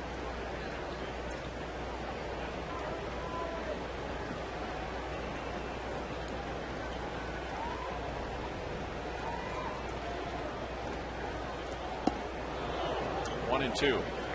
It's so hard as it is to try and predict what's going to happen in a baseball game, but if you wanted to spend some time on it, here are 2 teams that have had problems scoring runs lately, but they've had even bigger problems on the mound. So would poor pitching lead to big offense, or would poor offense help out what has been poor pitching in the second half? Well, I think when you walk as many as the Orioles have walked so far, I would say poor pitching will help an offense because you can get runs without the benefit of a base hit. If you make the batters hit the ball, then you got a chance to get them out.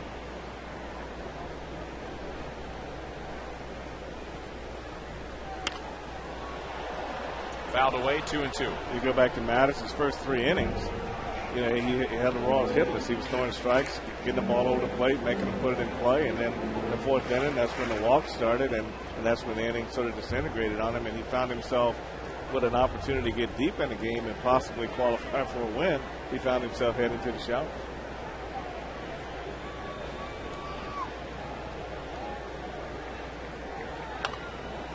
Off the end of the bat, Luke Scott will take the sure out. So Guillen is retired, but Butler moves up to second base. It could be a trick question, but it isn't a trick question. Who is the only Baltimore Oriole player to win the American League batting crown? I'd say Frank Robinson.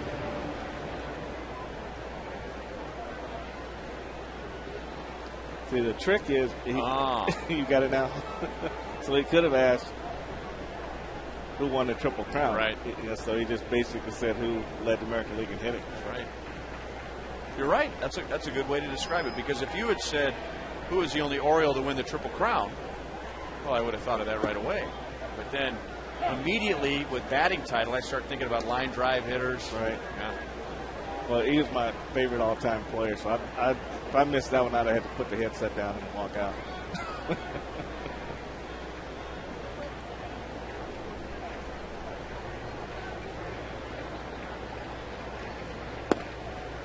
Frank Robinson certainly wasn't just a line drive hitter. He was a big-time power hitter.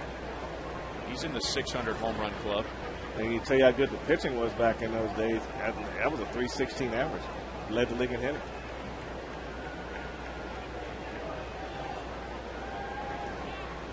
Benavidez walked twice, once with the bases loaded, and he has scored. 2 balls and 1 strike against Mark Hendrickson.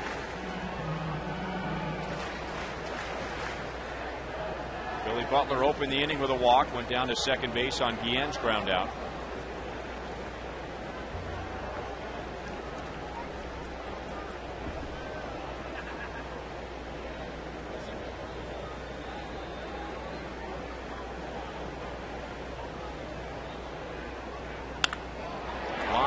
Left field passes Turris.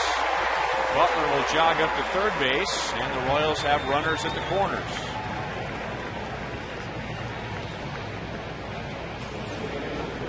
Wilson did a good job just standing back, waited on this curveball, and served it into left field.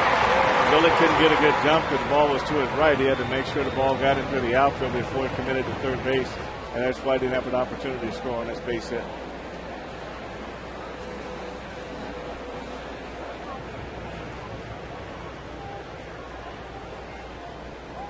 And that brings up Mike Aviles. Drove in a run in the 4th inning with a sac fly. He could do the same here with Butler at third base.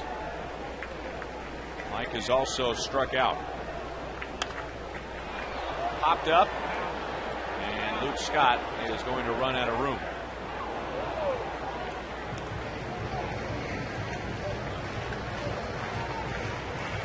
Sometimes you have to make a choice in life. What's more important, a $3 ball or a $3 beer? Well, now we know what this guy's priorities are. Now he's going to have to throw his $3 shirt in the wash machine.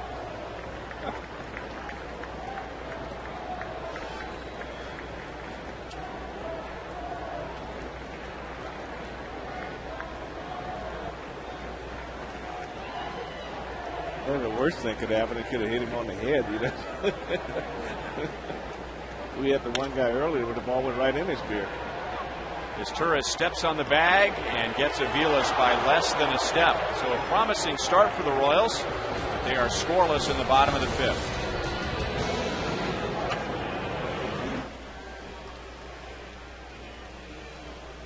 With both hands up.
The network with the most 3G coverage.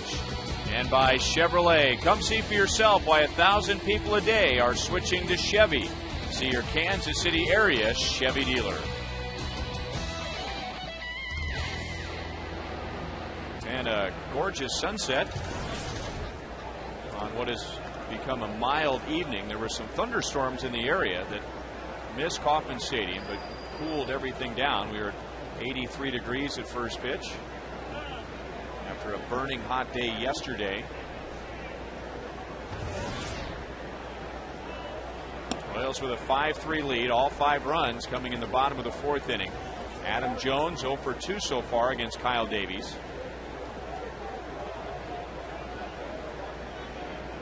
has gotten him on a ground ball to third and a ground ball to first.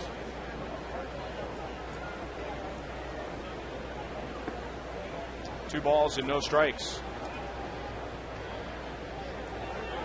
Orioles scored 1 in the first, 1 in the second, and 1 in the third. And now Kyle has strung together a couple of scoreless innings. 2-1 to Jones. Got some help from his defense in the fifth as Luke Scott grounded into a double play. Wigginton, Izturis, and Markakis have driven in the runs. Markakis on a home run.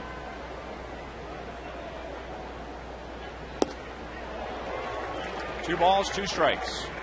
Every time about double plays, you look at Adam Jones with his speed, and he has 11 grounded into double plays. You think he wouldn't have that many with a guy that runs like he runs.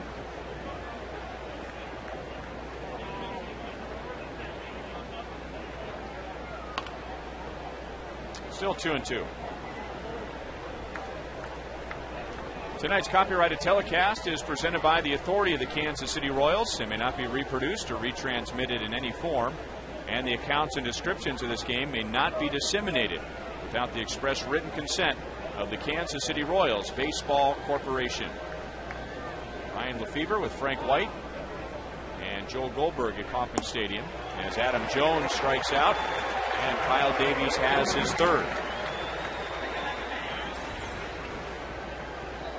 After pounding him in with all these first 4 pitches, he goes away with a 90-mile-an-hour cutter right on the. Really came off the plate, but had good location and Jones chased.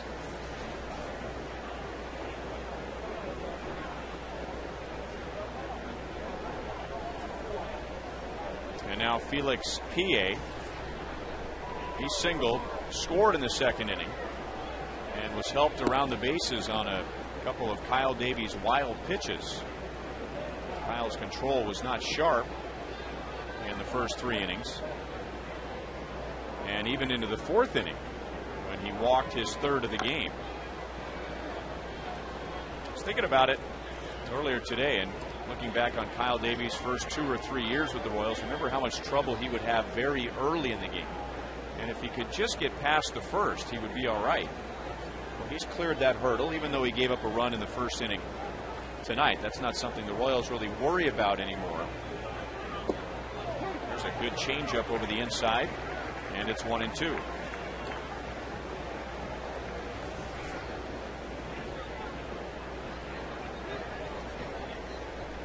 He has had trouble this year the deeper he gets into the game. 2 balls, 2 strikes. Now Kyle has got the kind of stuff, Ryan, that even when he's wild, he can be effectively wild. And that, I think that gets him through a lot of times. Rather than making just those good quality pitches all the time, he's able to work himself into trouble but come up with the pitch to get himself out of trouble and get himself deeper in the game. But you like to see a lot better command with that fastball on both sides of the plate.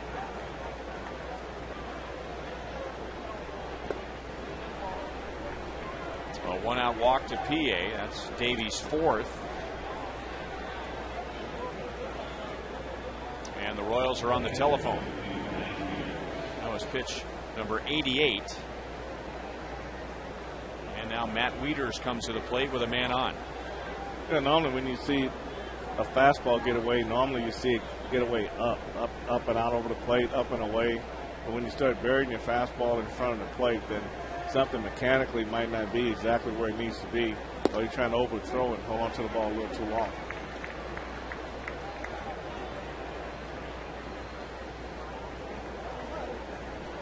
That's never a good sign when the pitching coach is scratching his head.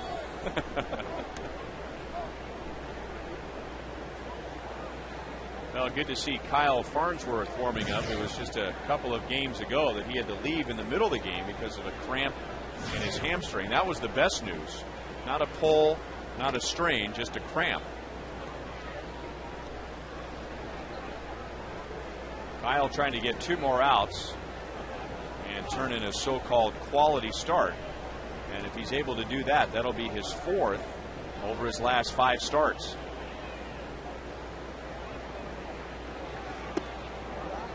PA started to run, stopped, And it's 1-1 to Wieters. Wieters was Kyle Davies' first walk back in the second inning. He is also lined out to deep center field. Well, they don't run a lot.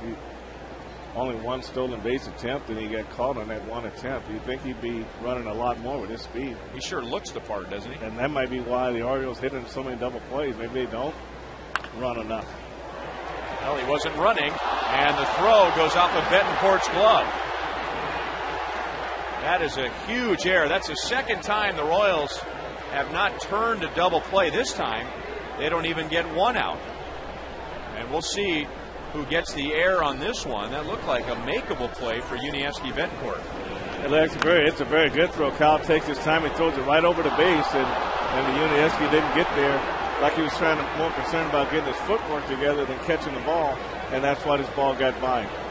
You know, Kyle does a good job setting himself, and this ball just got thrown right by him. See him go here, Ryan, and he's asking for the ball.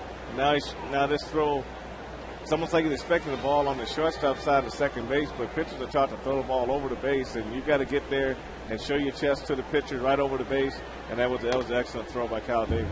And it is an error on Betancourt, his 13th of the year. Okay, see where Uni is and watch where the throw goes. See, like he's setting up on the shortstop side of the bag. This ball goes right over the bag. You couldn't ask for a better throw on a double play. And that's where you're anticipating where you want the ball versus where the pitcher wants to throw the ball. So the pitcher's supposed to throw the ball over the base. You got to get to the base. You can't set your feet before you get to the base, then have to lunge, and that causes you to miss the ball. Almost like a quarterback trying to lead a wide receiver. You don't throw right at him. You throw it where he's going to be or where he should be. And they're taught to throw the ball right over the center of the base, and the middle infielders have to be there. And you go back to a lot of the errors that Yuniesky's made has been in plays just like that, just not concentrating on that throw long enough to make that catch. And it's just been the simple things that really have gotten him in trouble. That's where Kendall wanted that pitch, trying to get Patterson to chase up. Kyle Davies should be out of the inning, having allowed 3 runs in 6 innings, and his pitch count right around 90. Instead, it's at 94. There's 1 out and 2 on. Patterson to second base. Avila's tough angle, but he's able to get it around Wieters for the force. PA scores to make it a 1-run game.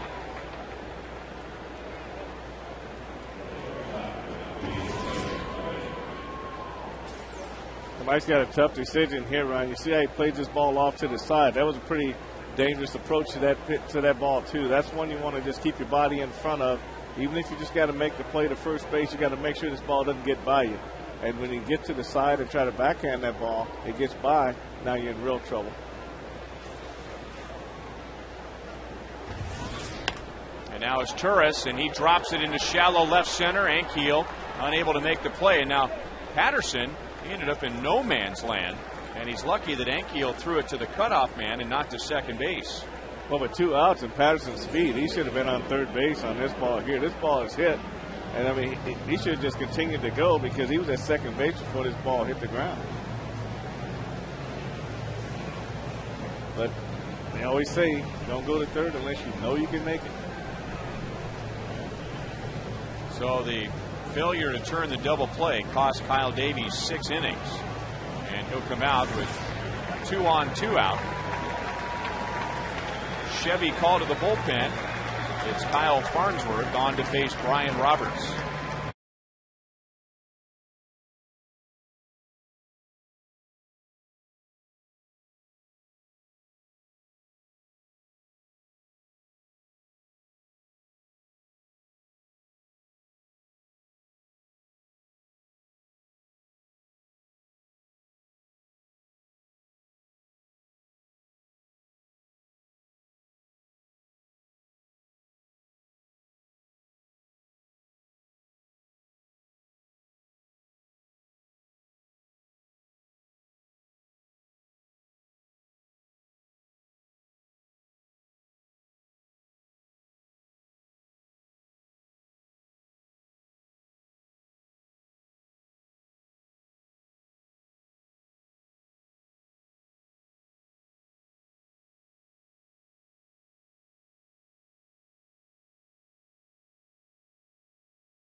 one-run game in the top of the 6th inning. And Kyle Farnsworth trying to pick him up. Royals did not turn a double play in the 2nd inning. That cost Davies a run. And they haven't turned one in this inning, which would have ended the inning. But the Orioles have scored a run. They have the tying run at second base, the go-ahead run at first, and Brian Roberts at the plate. Roberts opened the game with a double, scored on a sacrifice fly. He is 1 for 3.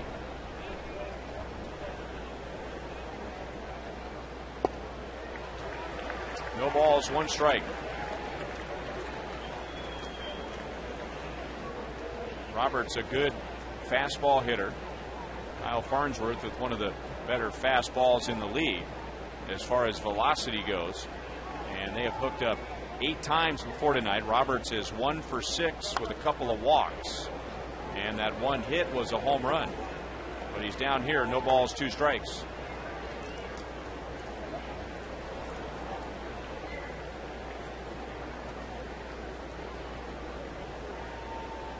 Two teams trying to break losing streaks tonight. The Royals have lost 4 in a row.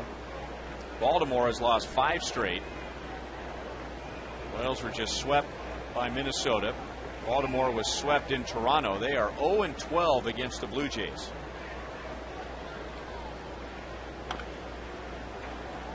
Still 0-2.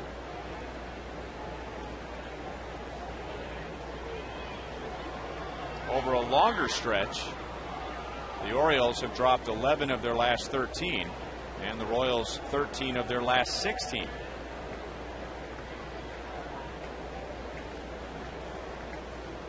So you can remember way back in the days when Baltimore was just as devastating as the Yankees and the Red Sox, and they had the 20-game winners and the MVPs and everything coming out of there. So that's a great Eastern Division, and now you have a young team in that tough Eastern Division trying to find its way, and it's pretty tough. What was it very early in the Royals' history? Didn't they lose something like 20 or 21 in a row to the Orioles? Yes, it wasn't fun to watch.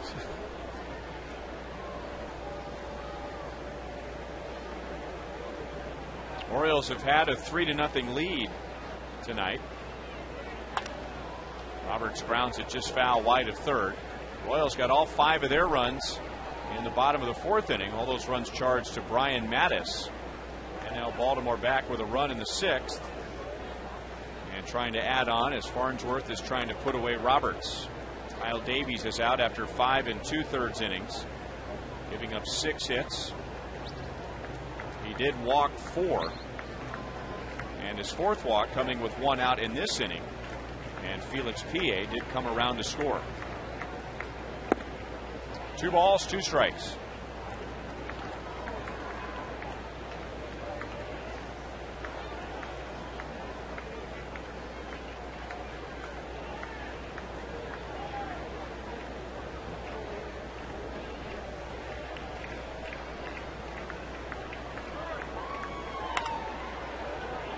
Off the netting of the dugout suite, 99 miles an hour. It was just 2 nights ago against the Minnesota Twins. Kyle Farnsworth, after finishing off Minnesota in the 6th inning, threw 2 pitches to Michael Kadire in the 7th. And you could tell something was wrong with him after the first pitch, but he tried to grind through it after the 2nd pitch. Nick Kenny, Royals trainer, Ned Yost going out there and decided to take him out. And then we learned it was a right hamstring cramp. Runners go. Roberts strikes out. And the Orioles get just the 1 in the 6th inning to make it a 1-run game.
tourism. Go to visitmo.com to start planning your next Missouri getaway.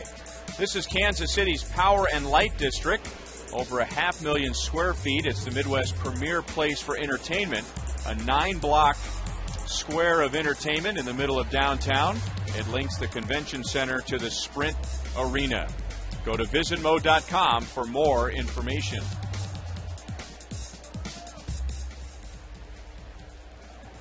Happy birthday. And that young lady is next to a guy who has painted himself blue.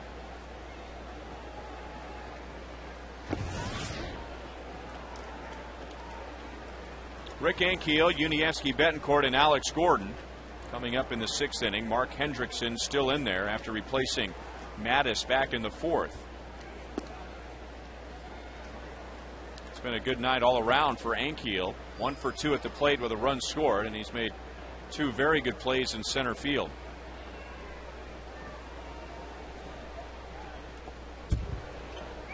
That is a foul ball. 1 ball, 2 strikes. Royals scored all 5 runs in the 4th inning. All charged to Brian Mattis. He went 3 1/3. Betamit, Aviles, Betancourt, and Gordon driving in runs. Another run coming in on an error.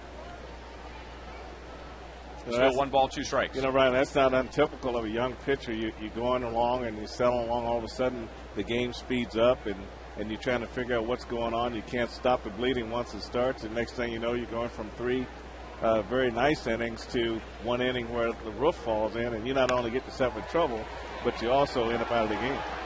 Roberts from his knees. The throw was high, and Wally Bell says that Luke Scott came off the base.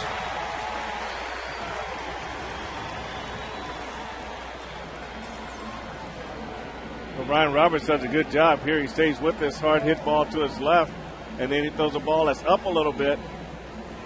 And he got his foot off the bag. Nice call by Wally Bell. And that's a situation where Luke Scott doesn't play a lot of first base. And his main concern right there is to catch the ball. That is a sore subject for the Baltimore Orioles this year, first base.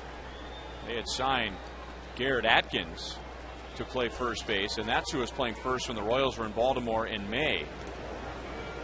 Atkins had some good years with the Colorado Rockies, but had fallen off lately.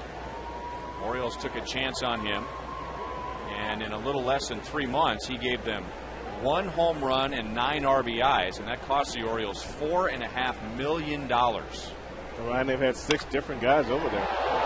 Line to third, double play. Freeze on the line drive doesn't apply as much today as it used to. Everybody takes off as soon as the ball's hit, but you're told when the ball's on the infield, head high or below, you got to freeze and try to let the ball go through. I mean, once the ball's hit and get through the infield, you can move to the next base at that time.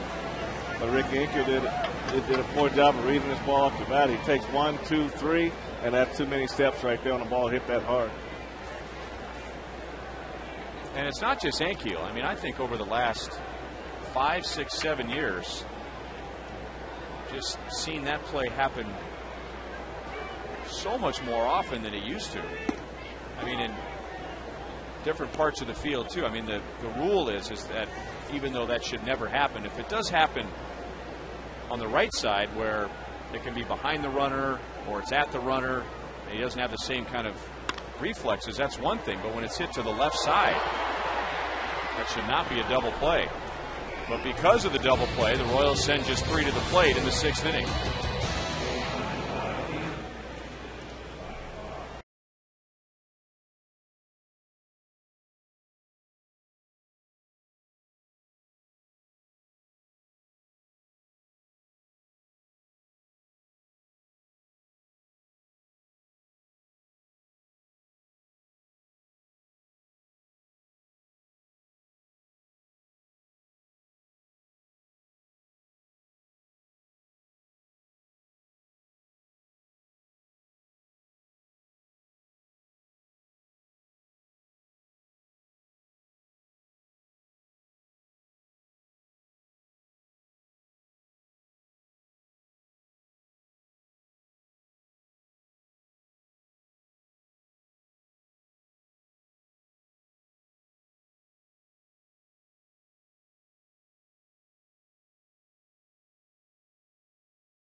7th inning. All 5 runs for the Royals coming in the bottom of the 4th inning.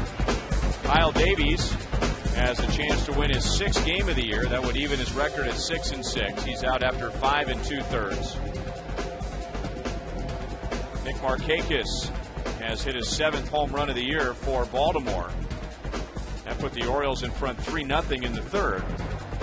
The Royals with 5 in the 4th, Baltimore with 1 in the 6th, and it's a 1-run game to the 7th inning with Markakis leading off. Kyle Farnsworth got the final out of the 6th inning. They'll get Nick Markakis, Ty Wigginton, and Luke Scott in the 7th, the 2, 3, and 4 hitters.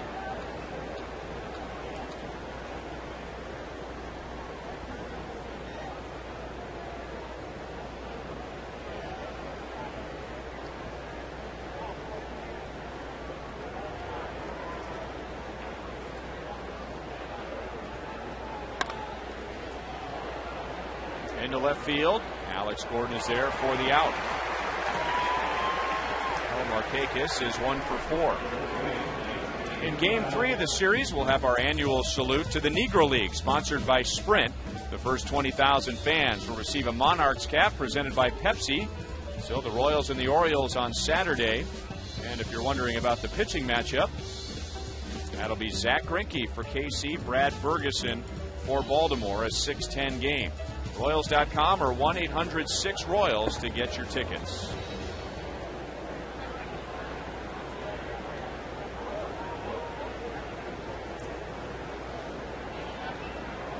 Ty Wigginton 1 for 2. He has driven in a run.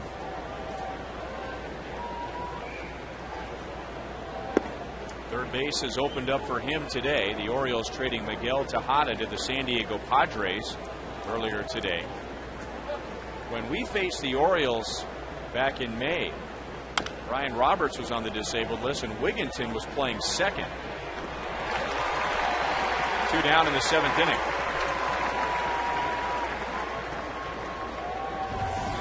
Now, at least in the Royals-Orioles series, Wigginton was doing a fine job as their second baseman, making all the plays he should make, but he is hardly built like a prototypical second baseman.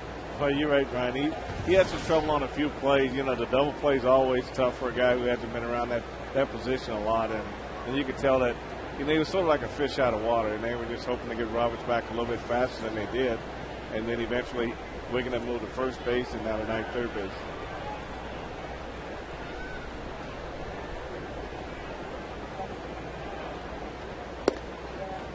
Ball 1 to Luke Scott. 0 for 3 tonight, and now 0 for his last 10. And there's Kyle Farnsworth doing something with his glove, either bothered by a cramp or like he was swatting a hornet away from his hip.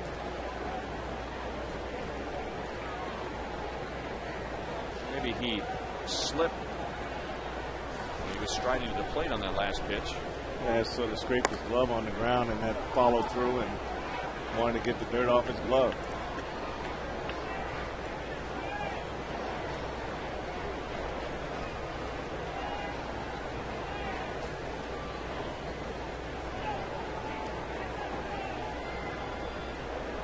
One thing that Kyle doesn't do is that rosin bag doesn't exist in this book. He'd rather have dirt. He's the one guy that goes out there and he uses dirt all the time. He never uses a rosin bag at all. And he quite often will be very picky with the baseball. He will change the baseball sometimes more than once in the middle of an inning.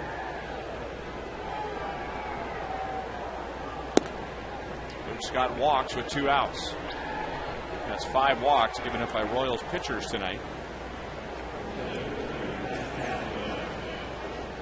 Well, you look at all these pitches here to Luke Scott, see how far off the plate outside they are, Ryan.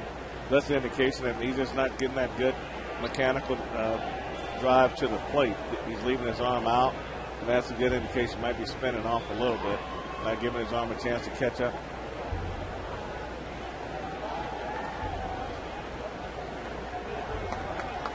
And now Adam Jones, he is hitless in 3 trips.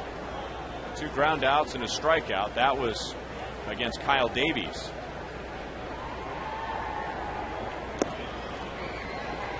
Late on the fastball, 0-1.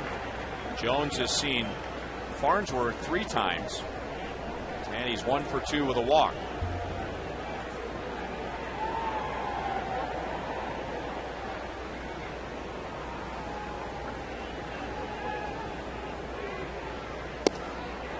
No balls, 2 strikes.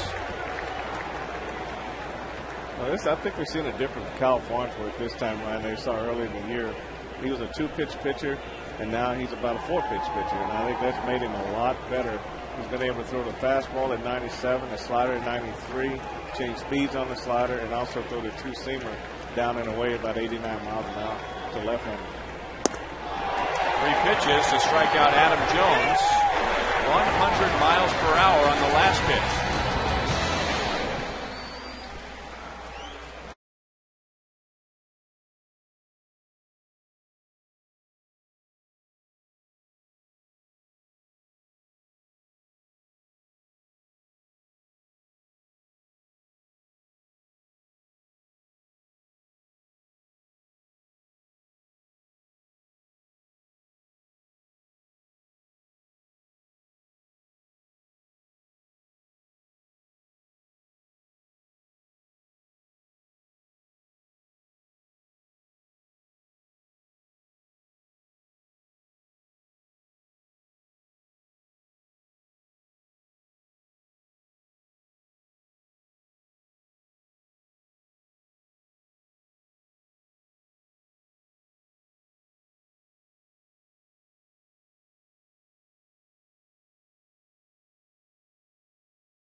Game 1 of 4 with the Baltimore Orioles. Elsewhere in the American League on the Panera scoreboard, Tampa Bay beats Detroit.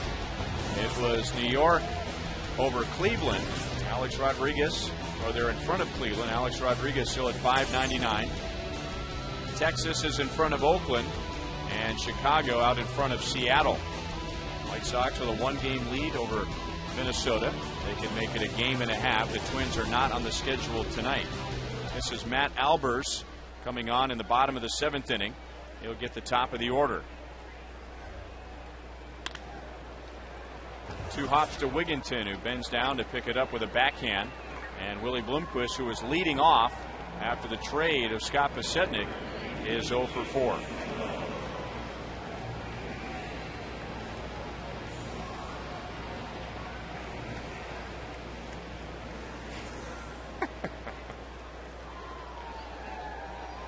Well, all right. In reference to the Garth Brooks song that is played during every Royals home game,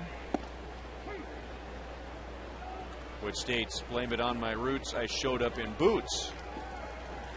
But that fan showed up in Kuntz. We haven't mic'd up Rusty since he's been back. Pure excitement when he gets the mic.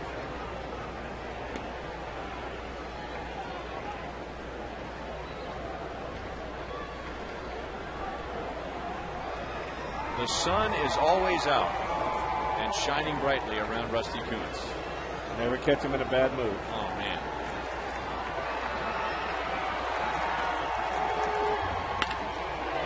Into left center field. Jason Kendall snaps an 0 for 14. PA cuts it off deep. And Kendall is into second base with a 1-out double.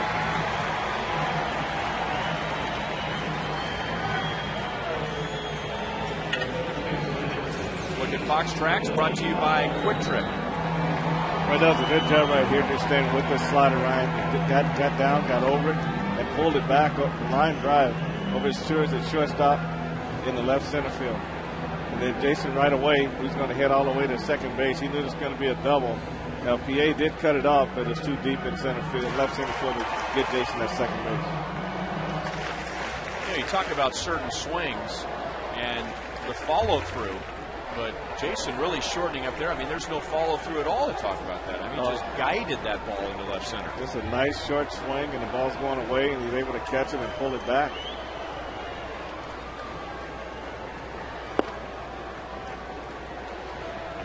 Inside to Billy. He is fouled out, doubled, walked, scored a run. Royals getting all 5 in 1 inning, the bottom of the 4th. And Billy with a fan club here today. I think he's tired. Well, I think it's those green shorts. It's cut off the circulation to the upper half of his body.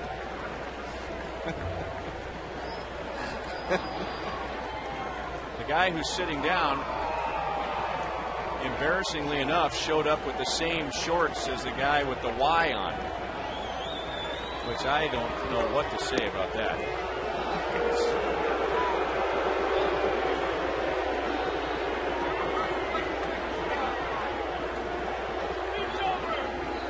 There you go. For those of you whose stomachs get a little queasy when you see things on television, this is the time when we tell you to close your eyes. Oh, good, they sat down.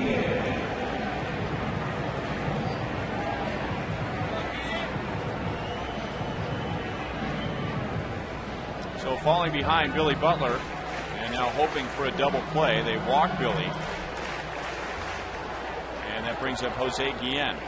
Jose so far 0 for 2. He has walked and scored a run. He has grounded into 9 double plays this year.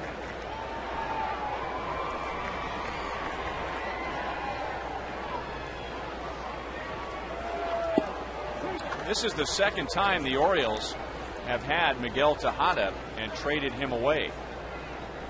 The first time was a trade to the Houston Astros, and in that deal they picked up Matt Albers, who's pitching now. The Orioles traded Miguel Tejada away again earlier today to the Padres.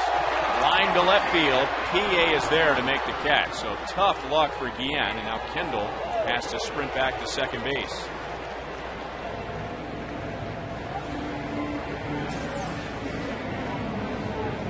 Jose really turned on his fastball, Ryan. Good line drive. PA does a super job going over and cutting his ball off and gets his throw back to second base. And Jason really took a chance going back in, standing up. That was a lot closer play than he thought. And you see the swing by Jose, really got inside of it, really turned on it. And PA being a left-hander made this play a lot easier than it really looked. Then he turned and made a strike throw to second base, and Jason kind of casually back to second base, but it was a close play.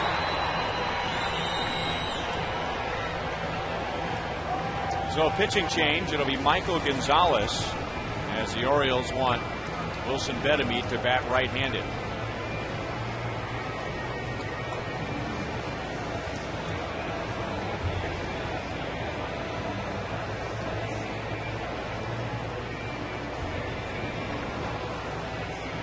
Yeah, it was a Braves closer, wasn't it? He might have gotten hurt.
2 out.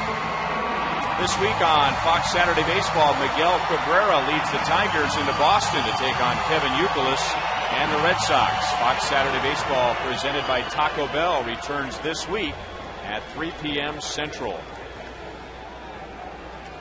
This is Michael Gonzalez, as the Orioles would rather have Wilson Betemit bat right-handed against him rather than left-handed against Albers.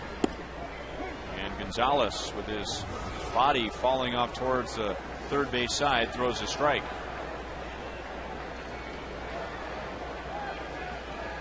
Betemit on base 3 times with a couple of walks, a single. He has scored a run, he has driven in a run. And there really is no weak side so far this year for Wilson Betemit. I tell you, he told me he works both sides the same. When you're not playing every day, you never know when you're going to play. So he gives both sides equal work, and a lot of guys don't do that. And that's why his swing looks the same from the right and the left side. A foul ball came up and bit Laz Diaz.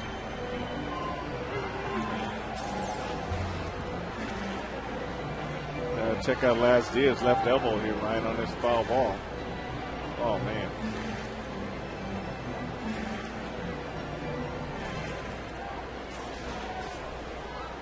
th Major League season for Laz Diaz.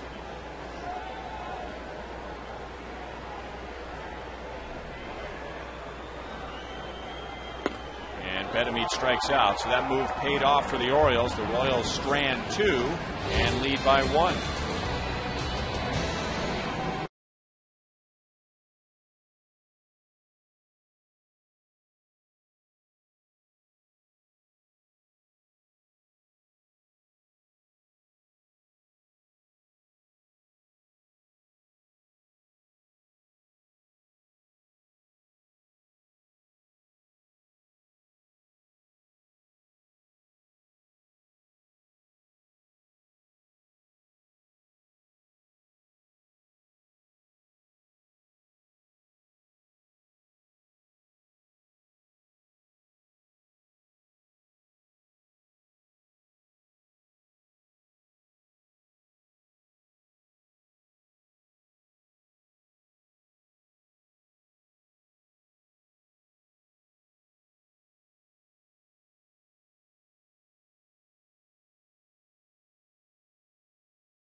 Kenny, but he's all right. And we move on to the 8th inning, which means Robinson Tejeda will come on, try to hold it, and turn it over to Joaquin Soria.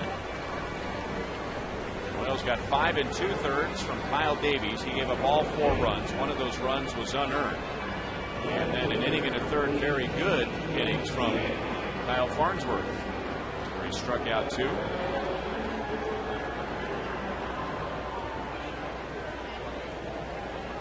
The Orioles will send up Felix P.A., Matt Wieters, and Corey Patterson. So Tejeda is going to get 3 left-hand batters. Wieters is a switch hitter. P.A. has scored twice. Reach with a single, reach with a walk. He has also struck out.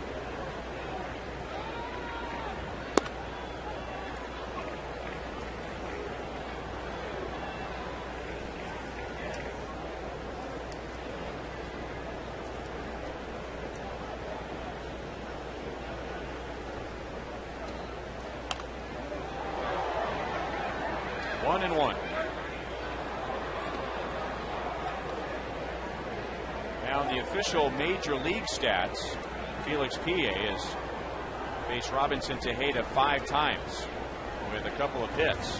But 2 guys from the Dominican Republic, so who knows how many times they've hooked up in winter ball.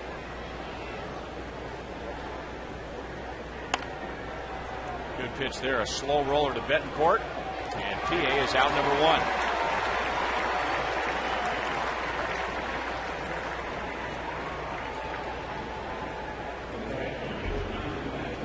Hey, look at a guy like PA going down the line on a ball like that, Ryan. You know as a shortstop, you're only going to get one shot at it. You can't hesitate at all. It's all got to work. It's all got to come out smooth, and UNSP Betancourt was able to get that done.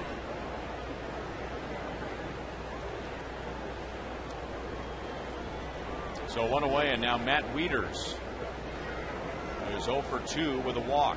He has an 8-game hitting streak, and he swings at the first pitch and rolls it to Mike Aviles. So 2 ground ball outs against Robinson Tejeda.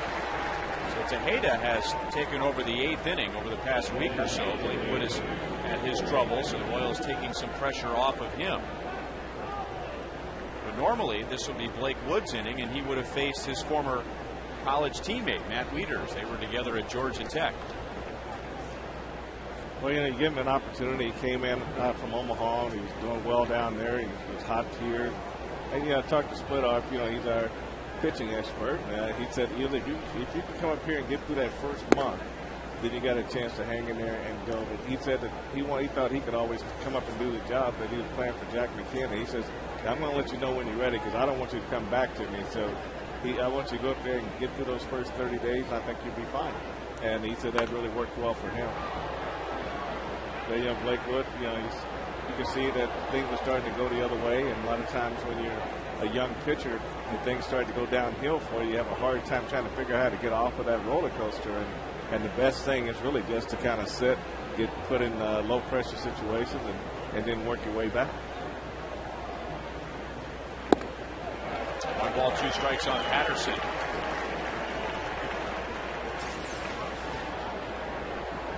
This is a good fastball by Robbie. Good late run to the outer half of the plate. And not a lot of guys in the game can catch up with that fastball, with that kind of movement.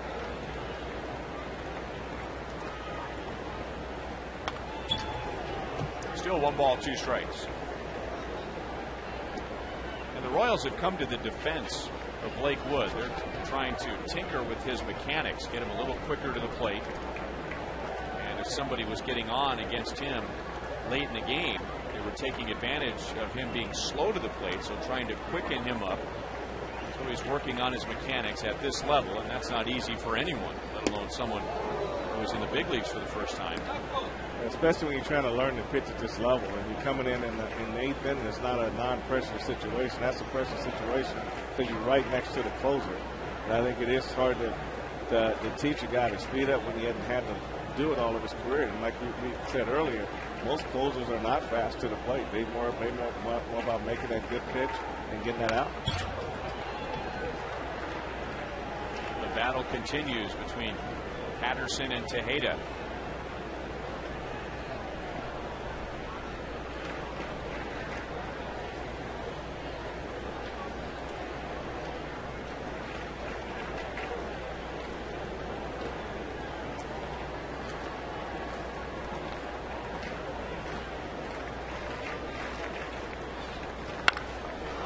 Drilled into right field. Back goes Willie Bloomquist, and Patterson has tied the game with 2 outs and 2 strikes in the 8th inning.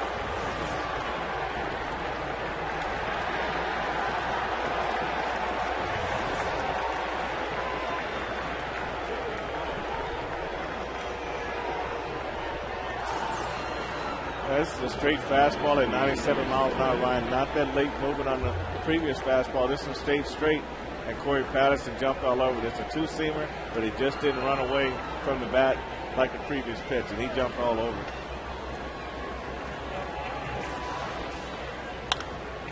Now as Turris pops it up to the left side. Well, the Royals are out of the inning, but the Orioles have tied it.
joins me out at Rivals to break this game down. We will talk about this game. Ned Yost comments, reaction from the clubhouse, nice crowd out of Rivals as well.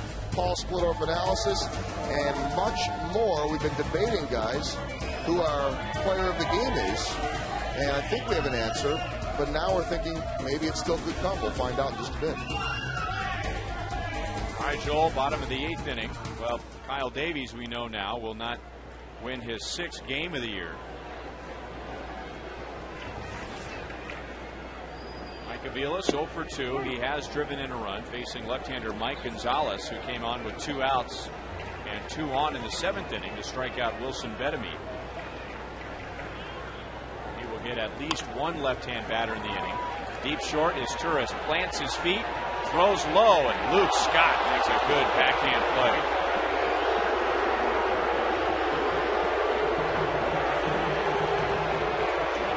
Isn't happy. Ned Yost isn't happy. He's going to go out and talk to crew chief Wally Bell.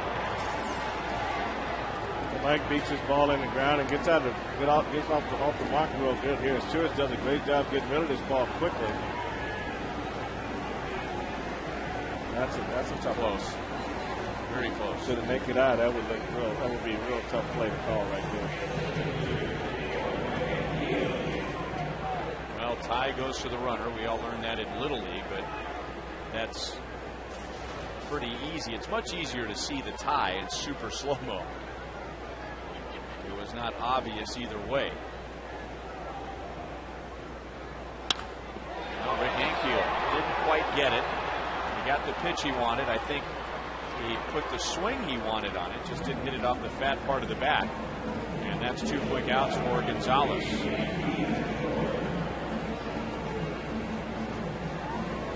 Mike Gonzalez spent some time on the disabled list very early in the season with some left shoulder problems. Well, you go up and down the Orioles roster and all the key players that they have lost at some point this season to the disabled list. Gonzalez, Brian Roberts has been out for most of the season. Luke Scott has been on the disabled list. Felix P.A. has been on the disabled list. Matt Wieters has been on the disabled list.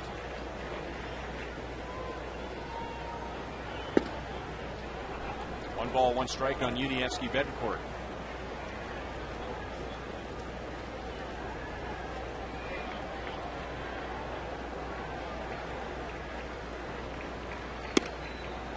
One and two. Kevin Millwood, the veteran pitcher in the rotation, he's been on the DL.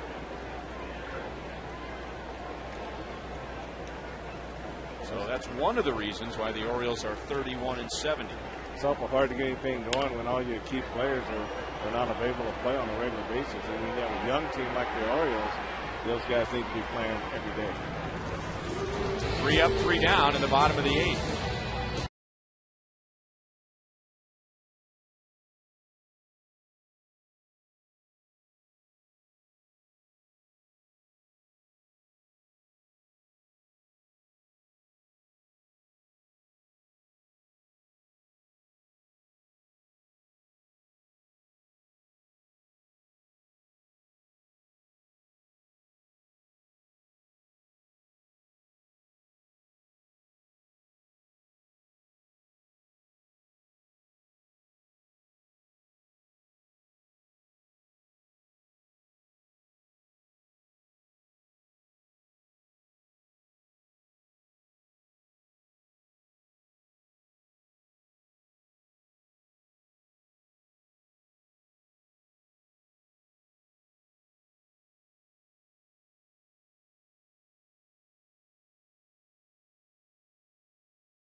2-out home run from Corey Patterson in the 8th inning to tie the game. So Joakim Soria on for the 9th, not for a save, but to hold the Orioles right here. He'll get the top of the order, and Brian Roberts takes strike 1. Soria appeared yesterday, and the Royals were down by 1. Soria coming in late, Minnesota with an add-on run and winning 6-4. It had been a while since Soria had gotten some work. And Ned Yost has said that he doesn't want Joakim to go more than 4 days without pitching. Minnesota had an early 5-0 lead yesterday. The Royals made it 5-4, and then the Twins getting that late run against Soria. Just missed. This is a curveball that just didn't want to do what he wanted it to do. This was against Delman Young yesterday. I was doing the game on radio with Denny, and I thought that was a pretty athletic play by Delman Young, not to move back, but to read that and move forward and avoid being hit. Well, you're right, Rankin. Most guys are taught to move back or turn their back to the ball, and you're right. That means that he was hot for a reason. That means he's seeing the ball really well. Yeah, no kidding. Boy, if you're doing that, you are reading the ball out of the pitcher's hand. You are seeing the ball all the way. Over Soria, but Mike Aviles is there, but it is in and out of his glove. And Roberts is on with nobody out.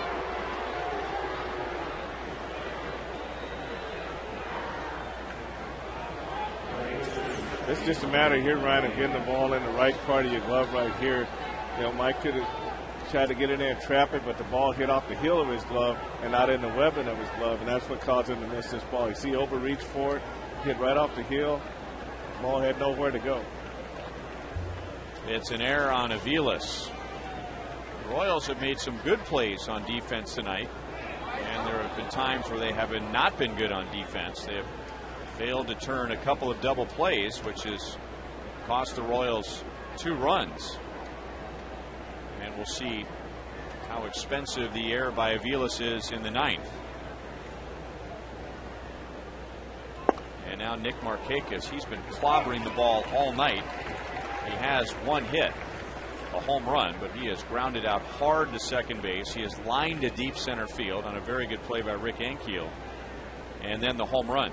So 1 for 4 doesn't tell you the whole story.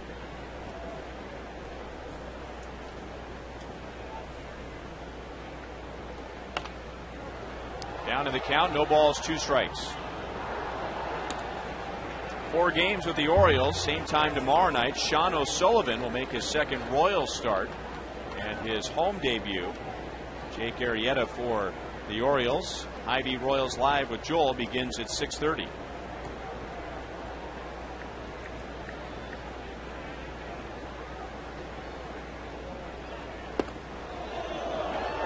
Markakis almost gave up on that curveball too soon.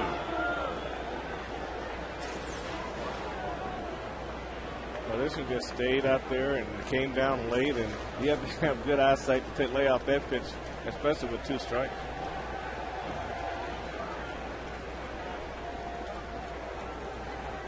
Roberts has 2 stolen bases, and that's because he's been out most of the year. This is just his 9th game. Roberts has been a big loss for the Orioles, being on the disabled list. He will steal 50 and hit 50 doubles.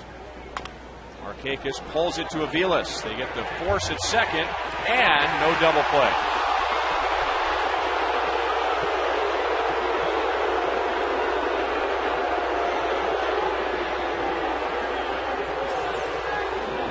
Nick Markakis really shows you some speed right here, Ryan. He really hustles right out of the box, and that's another close play for Wally Bell at first base. Mike gets a nice backhand flip to Unieski.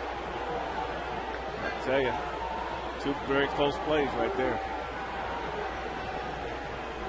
The one thing that Markakis should have done to make this play better is hit the front of the base. All the runners are taught to hit the front of the base. He get his heel hits in the center of the base, and that made that play a lot closer than it should have been. Tonight the rule is the tie goes to the Orioles.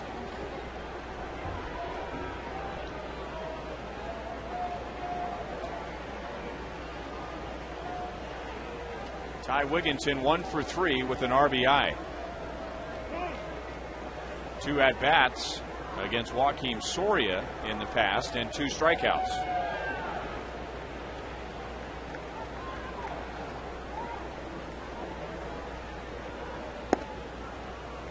Two balls and no strikes.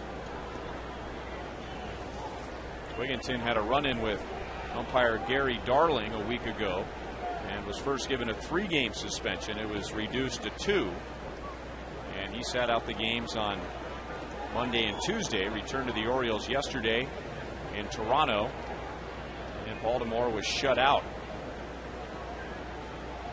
I believe it was something where if you agree not to appeal, then we'll make it 2 days rather than 3. 3 balls, no strikes. Kind of like if you plead guilty, the sentence is less than if you plead not guilty and are found guilty. A plea bargain. Yeah, make a deal. It's like an episode of Law and Order.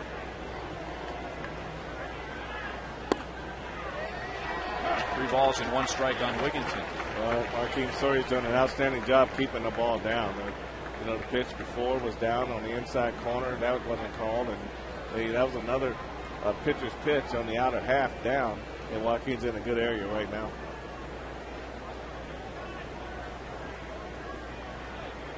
Markakis has a short lead, and Wigginton pops it up.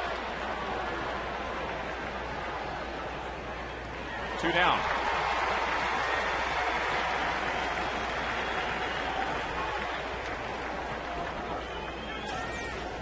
We'll take a look at all these pitches from Fox Tracks. You see how you look right across the board, right around the knee, bottom of the zone.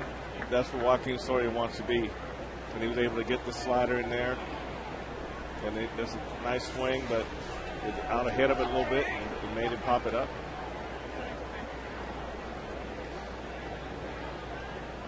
And now Luke Scott. He has 17 home runs, 0 for 3 tonight, and he has never faced Joakim Soria. He's going through some of the injuries that the Orioles have endured this year. Luke Scott, one of the most bizarre you will ever see. Back on July the 1st, he hit a home run, and as he was rounding first base, he pulled his left hamstring. So he went hobbling around the bases, was barely able to get around the bases, and at the end of the game was placed on the disabled list. Look at that pitch. You can do absolutely zero with that pitch. And that's a pitcher's pitch there. And the only thing with Luke Scott, you might not want to throw that pitch on the inner half. He's pretty good right there, but Joakim Soria seems to have all the command of his fastball that he needs tonight.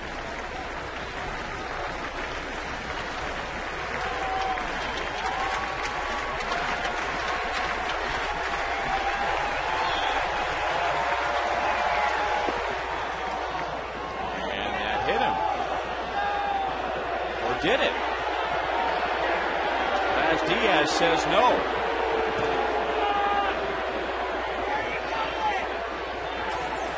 Samuel's going to come out and talk about it. That hit him. Yeah, look at him right off the top of the foot.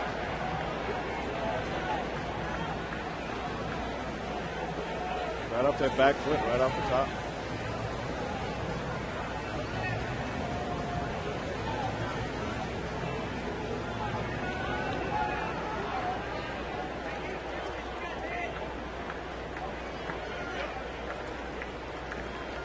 Now, it used to be, and very few umpires would do this, that they would look for the shoe polish on the ball, but I don't think guys use shoe polish anymore, do they? I don't think so. We use it all the time, so there was always a mark on the ball.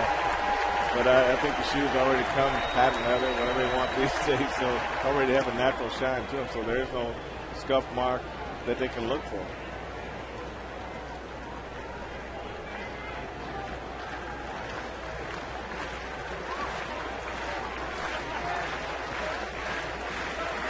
Luke Scott, going back to the previous series, is now 0 for his last 10.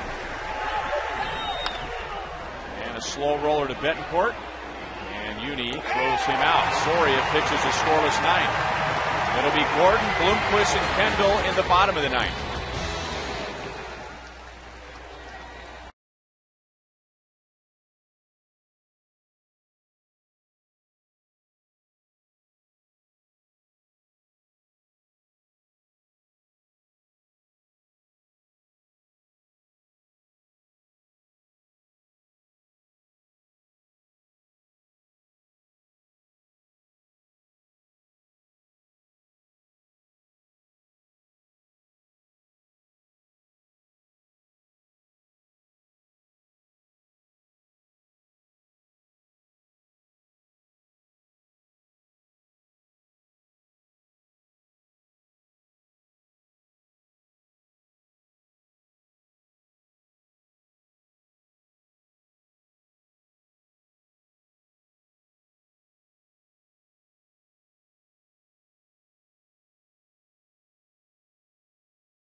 David Hernandez will pitch to Alex Gordon, Willie Bloomquist, and Jason Kendall. He is the 5th Orioles pitcher tonight and picks up for Michael Gonzalez, who was very good in an inning and a third. Hernandez, a product of the Orioles farm system, drafted in the 16th round in 2005. Orioles scored all 5 of their runs tonight in the 4th inning off of Brian Mattis. And now 4 scoreless innings. Alex Gordon played his role in the 5-run 4th with an RBI single into right center. Didn't get it off the fat part of the bat, and Adam Jones is over to make the catch. Alex is 1 for 4.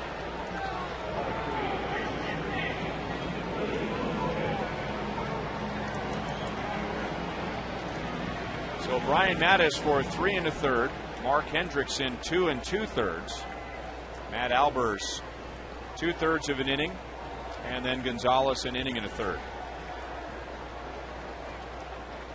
Willie Bloomquist leading off with Scott Pasednik now with the Dodgers, and he is 0 for 4 so far. Ryan Hernandez has got 6 innings pitched coming into the 9 and 35 walks, so he may be to Bloomquist's advantage to maybe try to take him as far as he can take him and see what he's got. 2 balls and no strikes. The only Royal that has faced Hernandez is Yuniesky Betancourt. Scott Pasednik had a couple of at-bats against him. Otherwise, everyone else seeing him for the first time.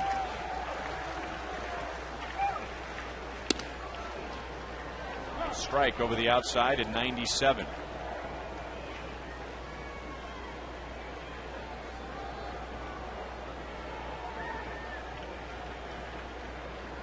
Willie has 3 ground ball outs and a line out to second base. 97 again, and it's 2 2.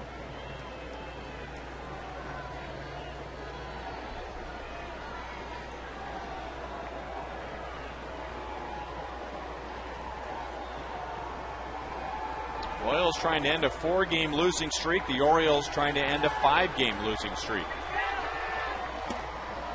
3 balls, 2 strikes. Royals are 1-1 against Baltimore this year. And this was a team for a couple of years that just gave the Royals fits. In 2006 and 2007, the Royals were 1-12 against Baltimore. Willie strikes out, 2 away. Tonight's You Call It, presented by Sprint. We'll check the final numbers. Who would you like to see as Royals' regular leadoff man with Scott Pasednik on? 37% going with Chris Getz. And that's been a popular question lately. When is Chris Getz going to start playing on a regular basis? Well, you're right, Brian. That has been a question that's been popping up from time to time. And there were some that thought maybe early in this year that maybe he should have gone back to AAA and played every day and kept things going for himself. And rather than playing sporadically, a lot of things have to happen for him to play every day at this point, for him to be able to get in that leadoff spot and be productive at the top of that order, because he does have the best stolen base percentage. 0-2 now on Jason Kendall. Kendall put an end to an 0 for 14 when he doubled with 1 out in the 7th inning. 1 for 3 tonight. He did walk and score in the 4th inning. In fact, it was a leadoff walk that got the inning going.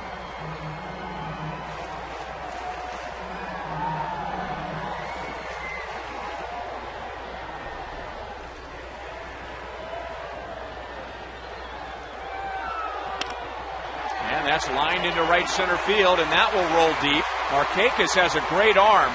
Kendall will challenge him, and he is out. So the Royals send just 3 to the plate in the 9th.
Jack Link's Beef Jerky, field your wild side.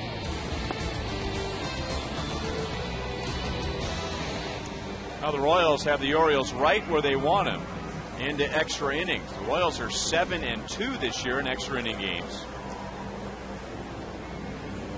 So Blake Wood comes on for the 10th. Robinson Tejeda is now pitching the 8th inning in front of Joakim Soria, and Tejeda gave up a 2-out, 2-strike home run to Corey Patterson to tie it. He'll get Adam Jones, Felix Pie, and his former college teammate Matt Wieters. And all of a sudden, Blake Wood's earned run average is up over 6.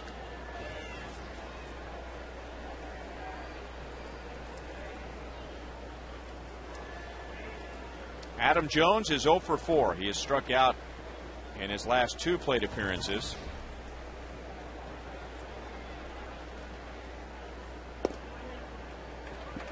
And a hard slider is in for strike 1. Baltimore Orioles, with the worst record in Major League Baseball, have a very good record, just like the Royals in extra innings. 1 ball, 1 strike to Jones.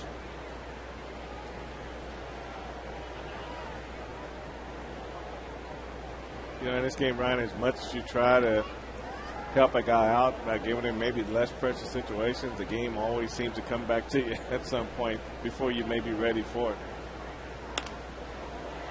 Tied him up, and it's 1-2.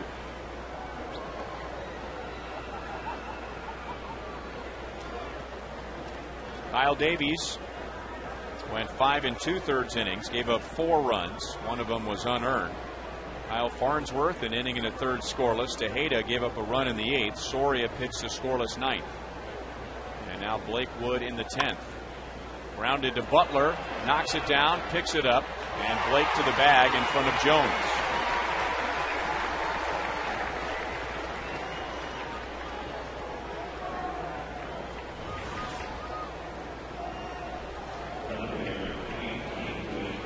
Billy did a good job staying poised on this ground ball. Did a good job knocking it down and didn't panic. Picked it up with his bare hand and gave Blake Wood a nice feed getting over to first base.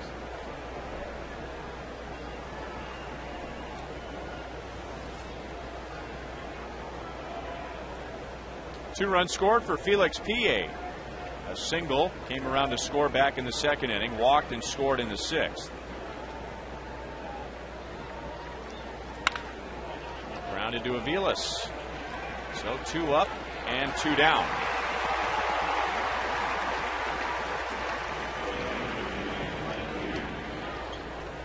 And now the first time Blake Wood will face Matt Wieters in the big leagues. They were college teammates at Georgia Tech, and talking to both of them before the game tonight, have a lot of respect for one another. Both describe each other as great teammates, very grounded.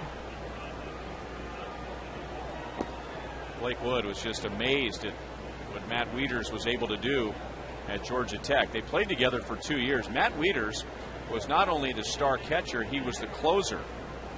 And Blake said it just amazed him that he would go back there and catch 8 innings, get rid of the gear, and then pitch the 9th.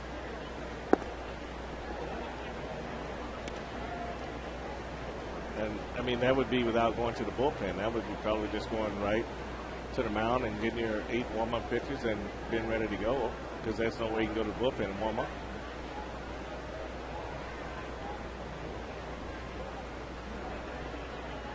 So both trying to be professionals here, but this has to be a bit strange. And the count is 3 balls and no strikes. Not quite like David DeJesus coming to the plate and his buddy John Buck is just right behind him doing the catching. They can't whisper to one another up there.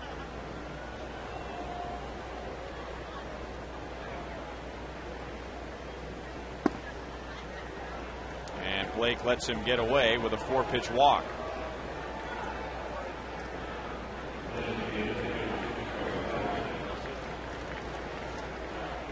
And now Corey Patterson to the plate. He's responsible for tonight's Chevy play of the game. Well, this is off Miguel Tejeda, and he did a good job of hitting a fastball, 97 miles an hour, Ryan. Really turned on it and hit it in the right center field. The fastball was up in the zone, and he didn't miss. Last time these two hooked up, Corey Patterson hit a home run off of Blake Wood.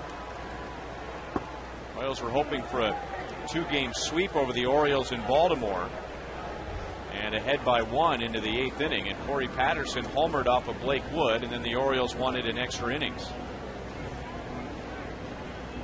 That's surprising power.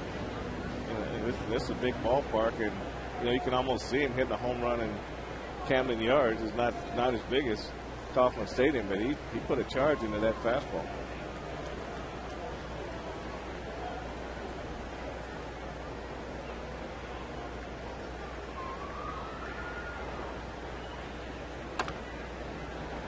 Chop foul, 1 ball, 1 strike. And that power that he has wasn't necessarily a good thing when he was with the Chicago Cubs. Let's go back to May 18th. Orioles down by 1, bottom of the 8th inning. And Patterson into right center field off of Blake Wood. And that was the first time that Blake Wood was hit with a blown save. And then the Orioles winning it in extra innings.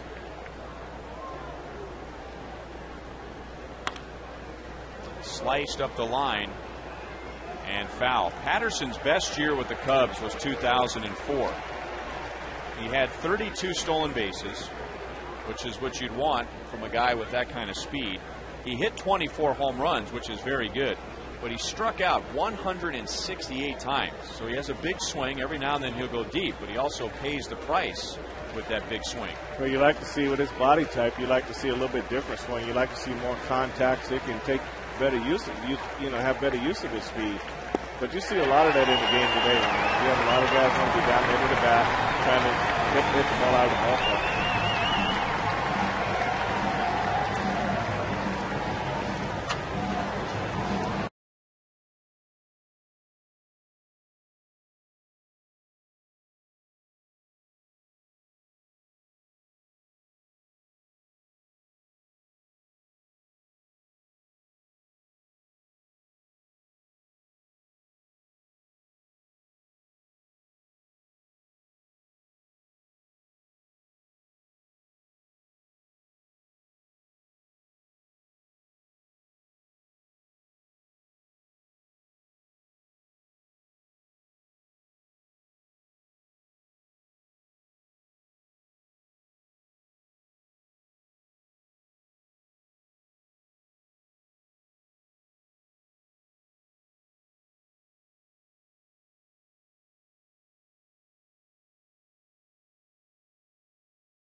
Billy Butler, Jose Guillen, and Wilson Betemit, 2 teams with very good records in extra inning games.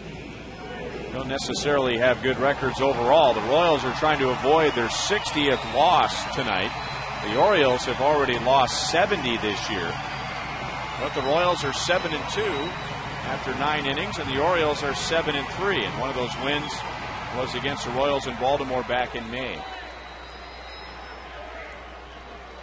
So Billy Butler, Jose Guillen, Wilson Betemit. Billy 1 for 2, doubled and scored in the Royals' 5-run 4th inning. So they've done all of their scoring in 1 inning. Billy has also walked twice. David Hernandez pitched a scoreless 9, stays on for the 10th.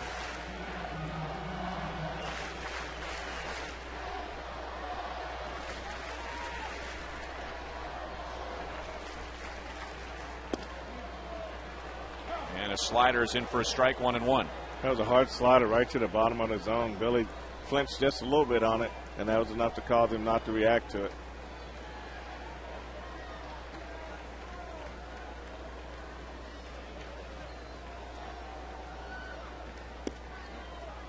And a fastball over the outside at 96. So he got him to flinch on the slider that started in and then paints the outside edge. Well, that's an unhittable pitch anyway, Ryan. You throw a fastball that hard on that at that spot on the plate, it's not a lot a hitter can do with it. And buckled him with the slider. And Billy didn't even wait around to hear what Laz Diaz had to say. He realized he was out. Some refer to a pitch like that as a jelly legger. You can see right here, see how Billy just flinched just a little bit, Ryan, and once you do that, you cannot swing the bat. And this is a slider that was supposed to be down and away to the outside, but he backed up over the middle of the plate. You can see Billy just gave up on it, just made him flinch, and that's all you have to do as a hitter. Once you flinch a little bit, you can't swing. And now he paints the outside on Jose Guillen. Jose, nothing out of 3. Walked and scored in the 5-run 4th inning.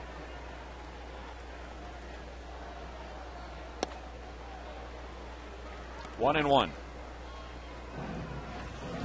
Royals have won their last 4 extra inning games. In fact, the last time they lost was that game back on May the 18th at Baltimore.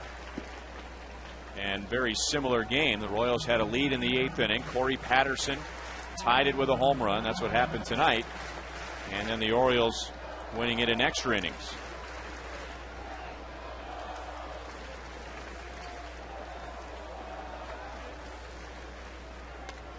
Ooh. Boy, he had that thing timed perfectly. Just didn't make solid contact. That's what happens, Ryan, when you don't see a lot of good pitches and they finally get that one pitch per at bat right down the middle of the plate. Then you don't want to miss it. And this Jose just got under this ball. His head went up a little bit, pulled him off just a little, but that was a very hittable pitch for him.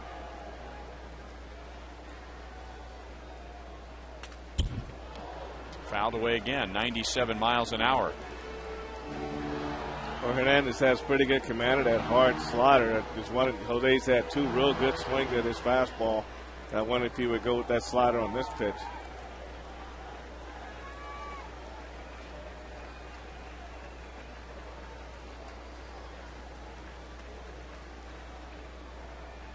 He does, but he didn't get that one to turn around, and he almost hit Guillen. 3 balls, 2 strikes. Yeah, just trying to overthrow it, and he slipped out and backed up. Even the one that Billy Bully struck him out on was supposed to be down and away, but when you overthrow it, it sort of backs up out over the plate. That worked for him on Billy. This hit way inside the Jose Guillen.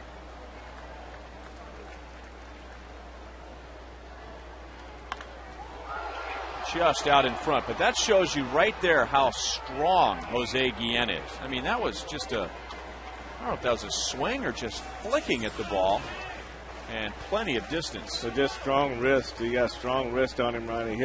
He was out front. You see that top hand came off, and that was all bottom hand right there.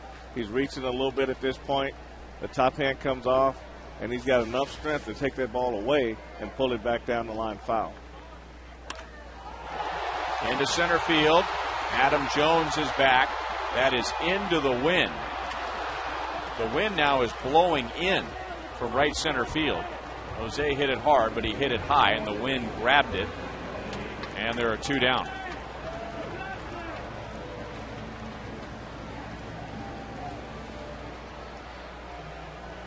So now it's up to Wilson Betemit. 2 walks, a single for Betemit. Walked with the bases loaded and came around to score in the 5th inning. So he's up to 353. And the slider is a little bit low, ball 1.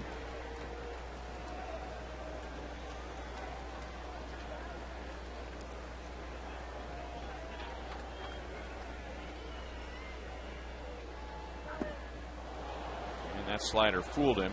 It's like Betemit anticipated he was going to get a fastball, and that's not what he got. You're right, Ryan. That's called guessing right there, and don't want to get beat. Don't want to be late on it, and that's why you get a swing like that. That one might have made the list. The list.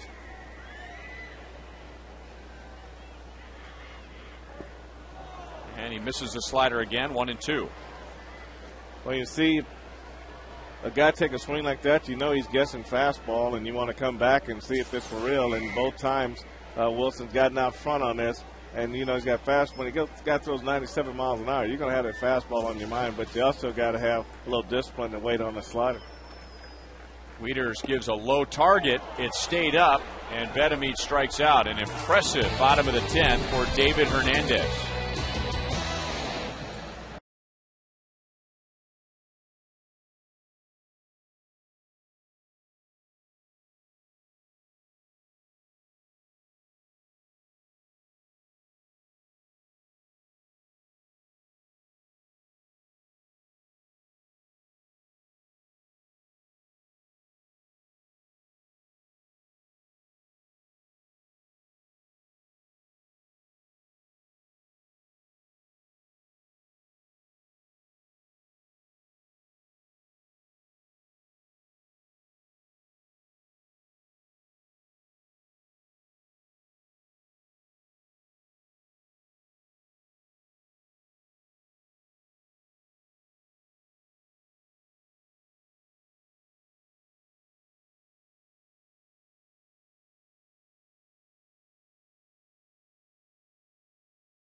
Extra innings are presented by Jack Link's Beef Jerky all season long. Jack Link's Beef Jerky, feed your wild side.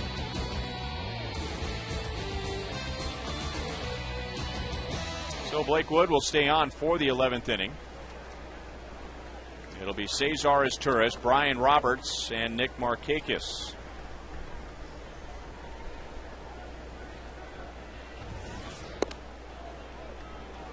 Royals can think about a couple of runs that they probably feel like they have given the Orioles.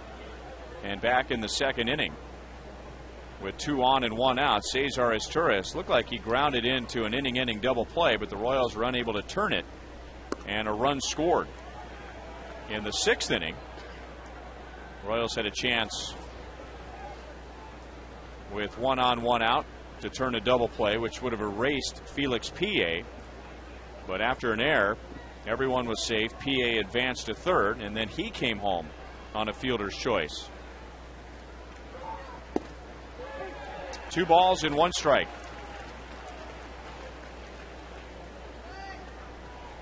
In the 10th inning, Blake Wood got a couple of ground balls, and then facing his old college buddy, Matt Wieters, walked him, but then struck out Corey Patterson. Patterson had tagged him for a home run in Baltimore back in May. Do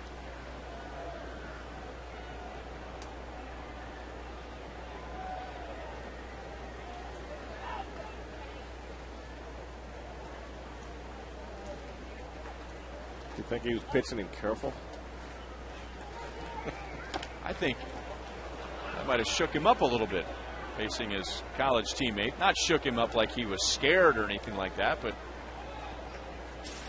well, you can't help but have some butterflies or lose a little bit of focus when that comes up.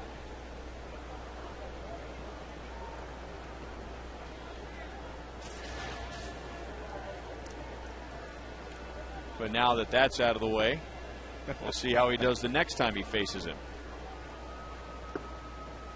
3 balls, 2 strikes on Izturis.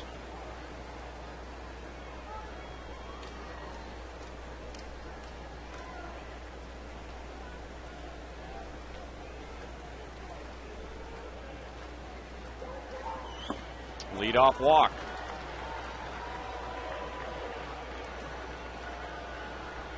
So Wood walks his second, and now the top of the order coming up.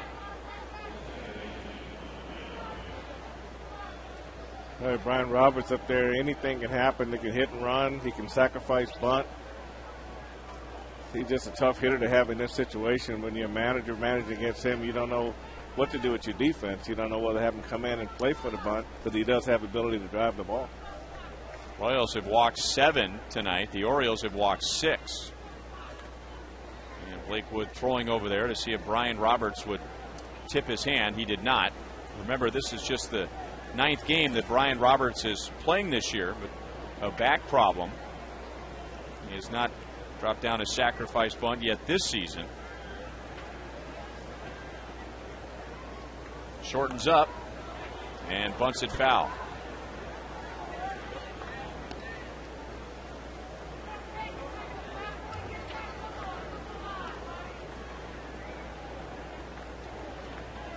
In his career, Brian Roberts has had as many as 15 sacrifice bunts in 1 year. That was a while ago. That was 2004. Last year, he had 1. That's before he started hitting all the home runs. 1 ball, 1 strike. And all the doubles. He had 56 doubles last year. That led the major leagues. And we told you earlier that that was his 3rd season with at least 50 doubles. And there are only 4 players in Major League history that have had at least 3 seasons with 50 doubles. And the other 3 are in the Hall of Fame. And they are throwback players. You're not talking about anyone that's played recently. The most recent would be Stan Musial, Paul Wainer, Tris Speaker. Those are old timers. Those are old timers. Wow.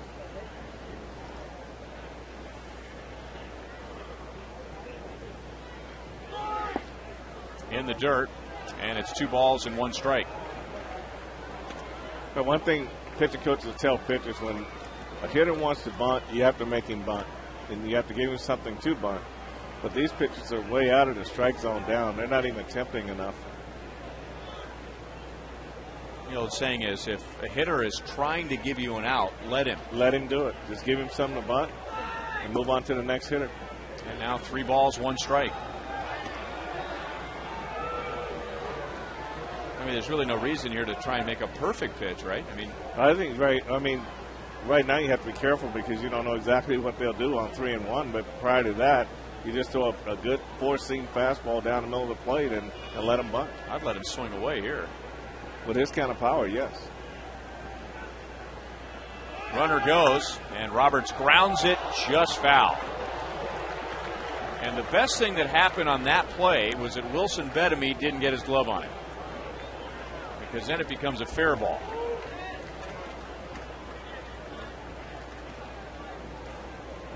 It was right up the line until it got to Bettamy. We'll see if it was fair or foul. Yeah, Wilson's coming in expecting a bunt, and Roberts shoots this ball in his direction, but luckily it was foul, and like you say, Ryan, luckily he didn't get the glove on it. I think he calls it a fair ball if it hits his glove.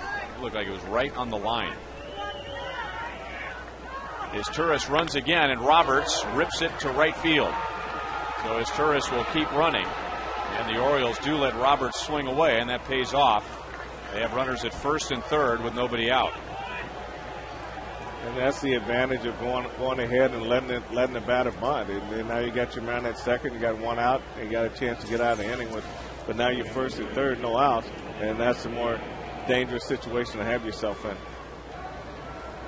You see Izturis takes off, and Roberts turns on this fastball and gets it down. Willie has to go deep to try to get around this ball, and does a good job of keeping Roberts at first base. You can see Izturis makes it to third base very easily.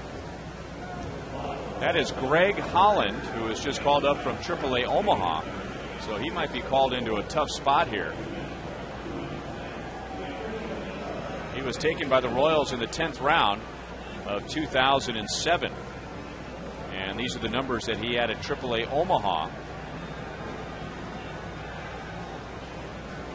And when he appears in the game, as it was pointed out by Nate Bukaty earlier tonight, he will become the first official Dayton Moore draft pick to get to the big leagues.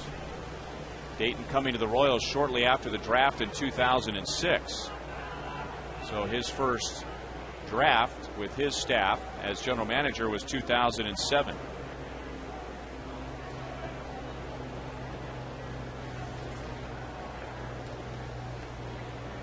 Holland taking the place of Scott Posednik after he was traded.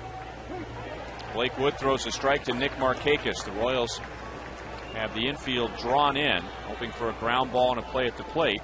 Markakis is looking for something in the air to at least get his Turris to the plate with a fly ball. Markakis has hit 4 sacrifice flies this season.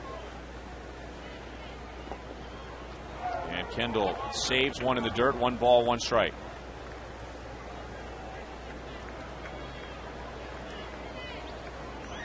Blake Wood has thrown 2 wild pitches this year.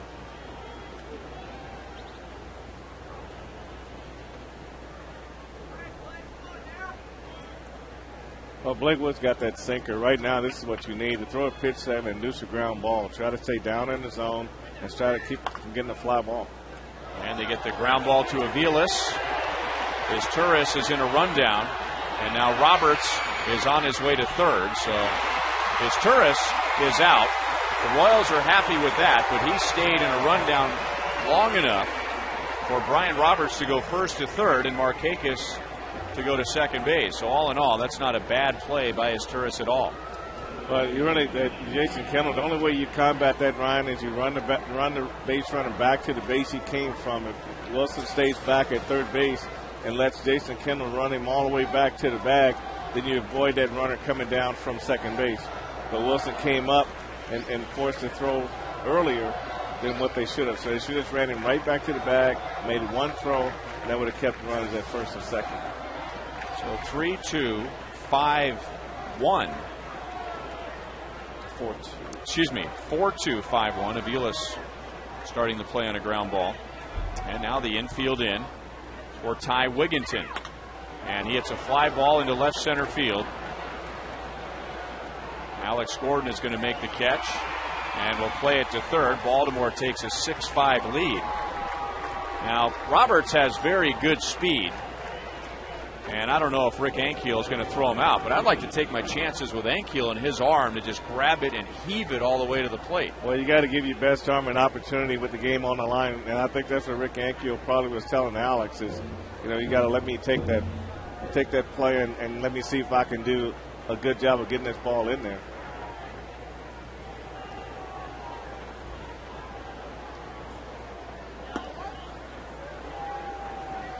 And now the Royals will put Luke Scott on.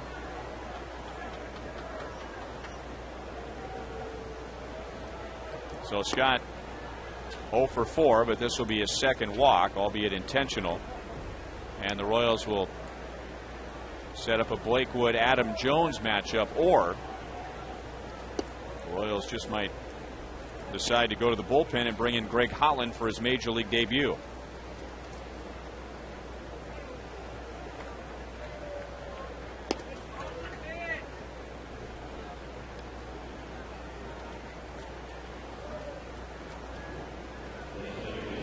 So an intentional walk, and now the Royals have walked 8 tonight.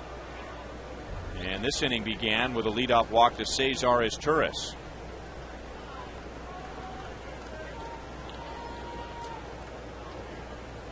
At the end of 4 innings tonight, the Royals had a 5-3 lead. They haven't scored since. The Orioles with 1 in the 6th, 1 in the 8th, and now 1 in the 11th. High and away to Adam Jones. He's had a tough night, 0 for 5 with a couple of strikeouts.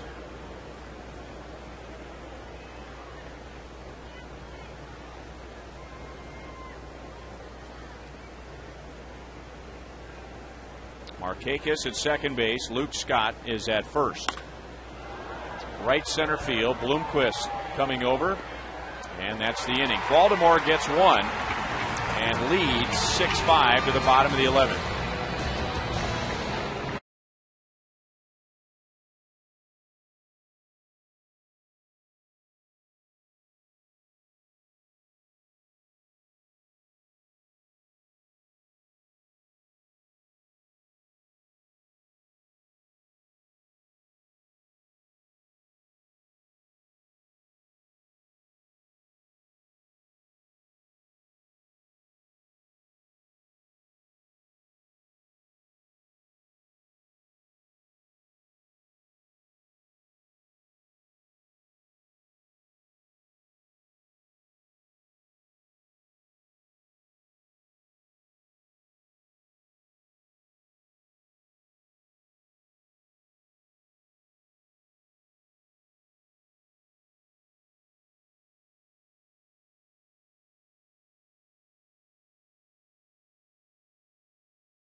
be Alfredo Simone, who has taken over as the Orioles closer.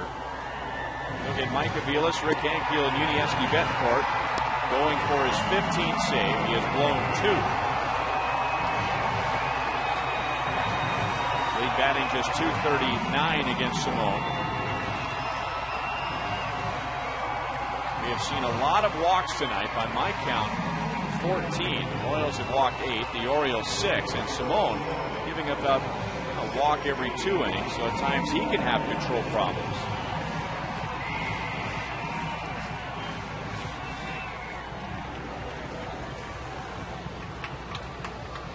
Mike Aviles is 0 for 3, but in the Royals' 5-run bottom of the 4th inning, he had a sacrifice fly.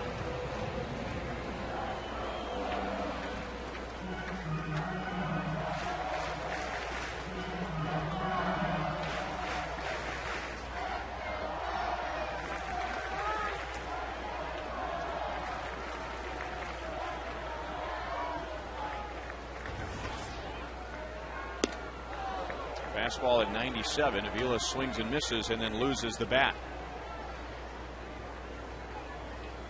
Royals with 5 runs in the bottom of the 4th inning to take the lead, and they knocked Brian Mattis out.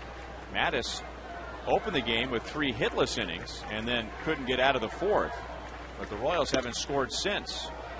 Excellent bullpen work. Mark Hendrickson 2 2/3, Matt Albers 2/3, Michael Gonzalez an inning and a third, and now David Hernandez with 2 innings.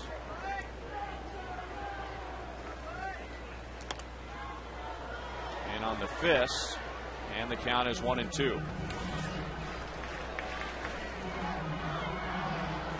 Simone is coming back from Tommy John surgery. He went on the disabled list very early in the 2009 season and had the ligament replacement surgery on the right elbow. Off the end of the bat, and his Turris can't get it. So back come the Royals with the leadoff man on, and Mike Aviles has his first hit.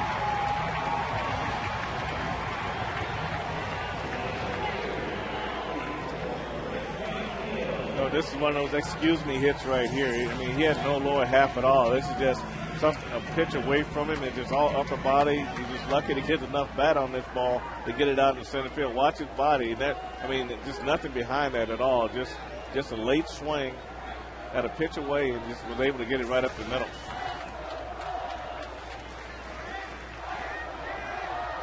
So Rick Ankiel, and he's after the first pitch and fouls it away.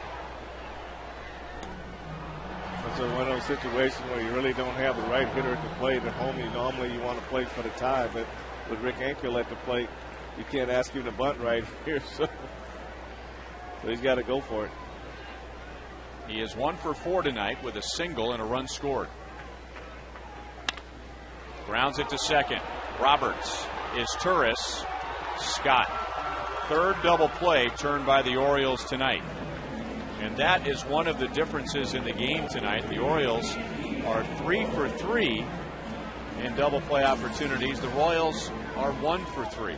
Well, you're right, Ryan. It's all about the feed, and it's all about being able to come through and make a nice throw under control. And Roberts gives Turris a nice throw to the outside part of second base and nice throw to first base to complete the double play. And now ball 1 to Unieski Betancourt. Uni is 1 out of 4. He drove in a run in the 5-run 4th inning.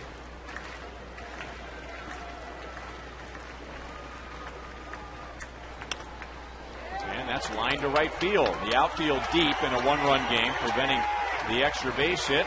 So the Royals are still alive in the 11th. It's a 2-hit game for Betancourt.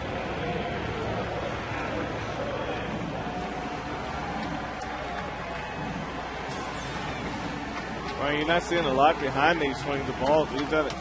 Simone has done a good job getting the ball to the outer half, and the Royals really just using their arms to hit this ball. Unieski just stayed back with his hands, got the good part of the bat on the ball, and hit a soft line right to right field.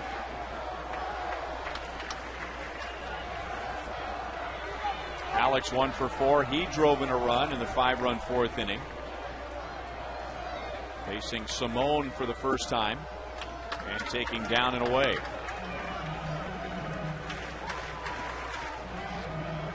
A brand new career of sorts begins for Alex tonight with Scott Posednik's trade.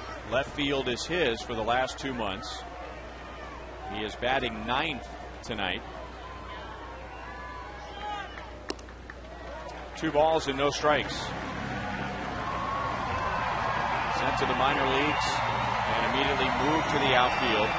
The reports were very good on him moving to the outfield.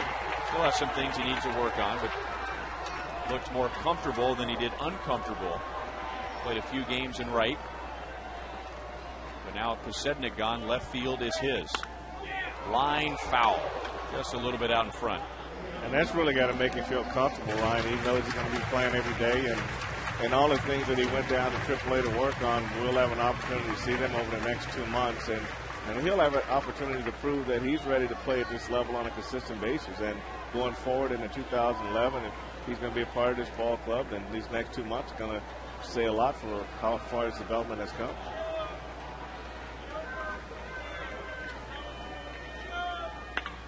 Line caught, game over. And it's a good thing Luke Scott caught it. It was right at his face. So the Orioles come from behind and take game 1, 6-5 in extra innings. We'll be right back.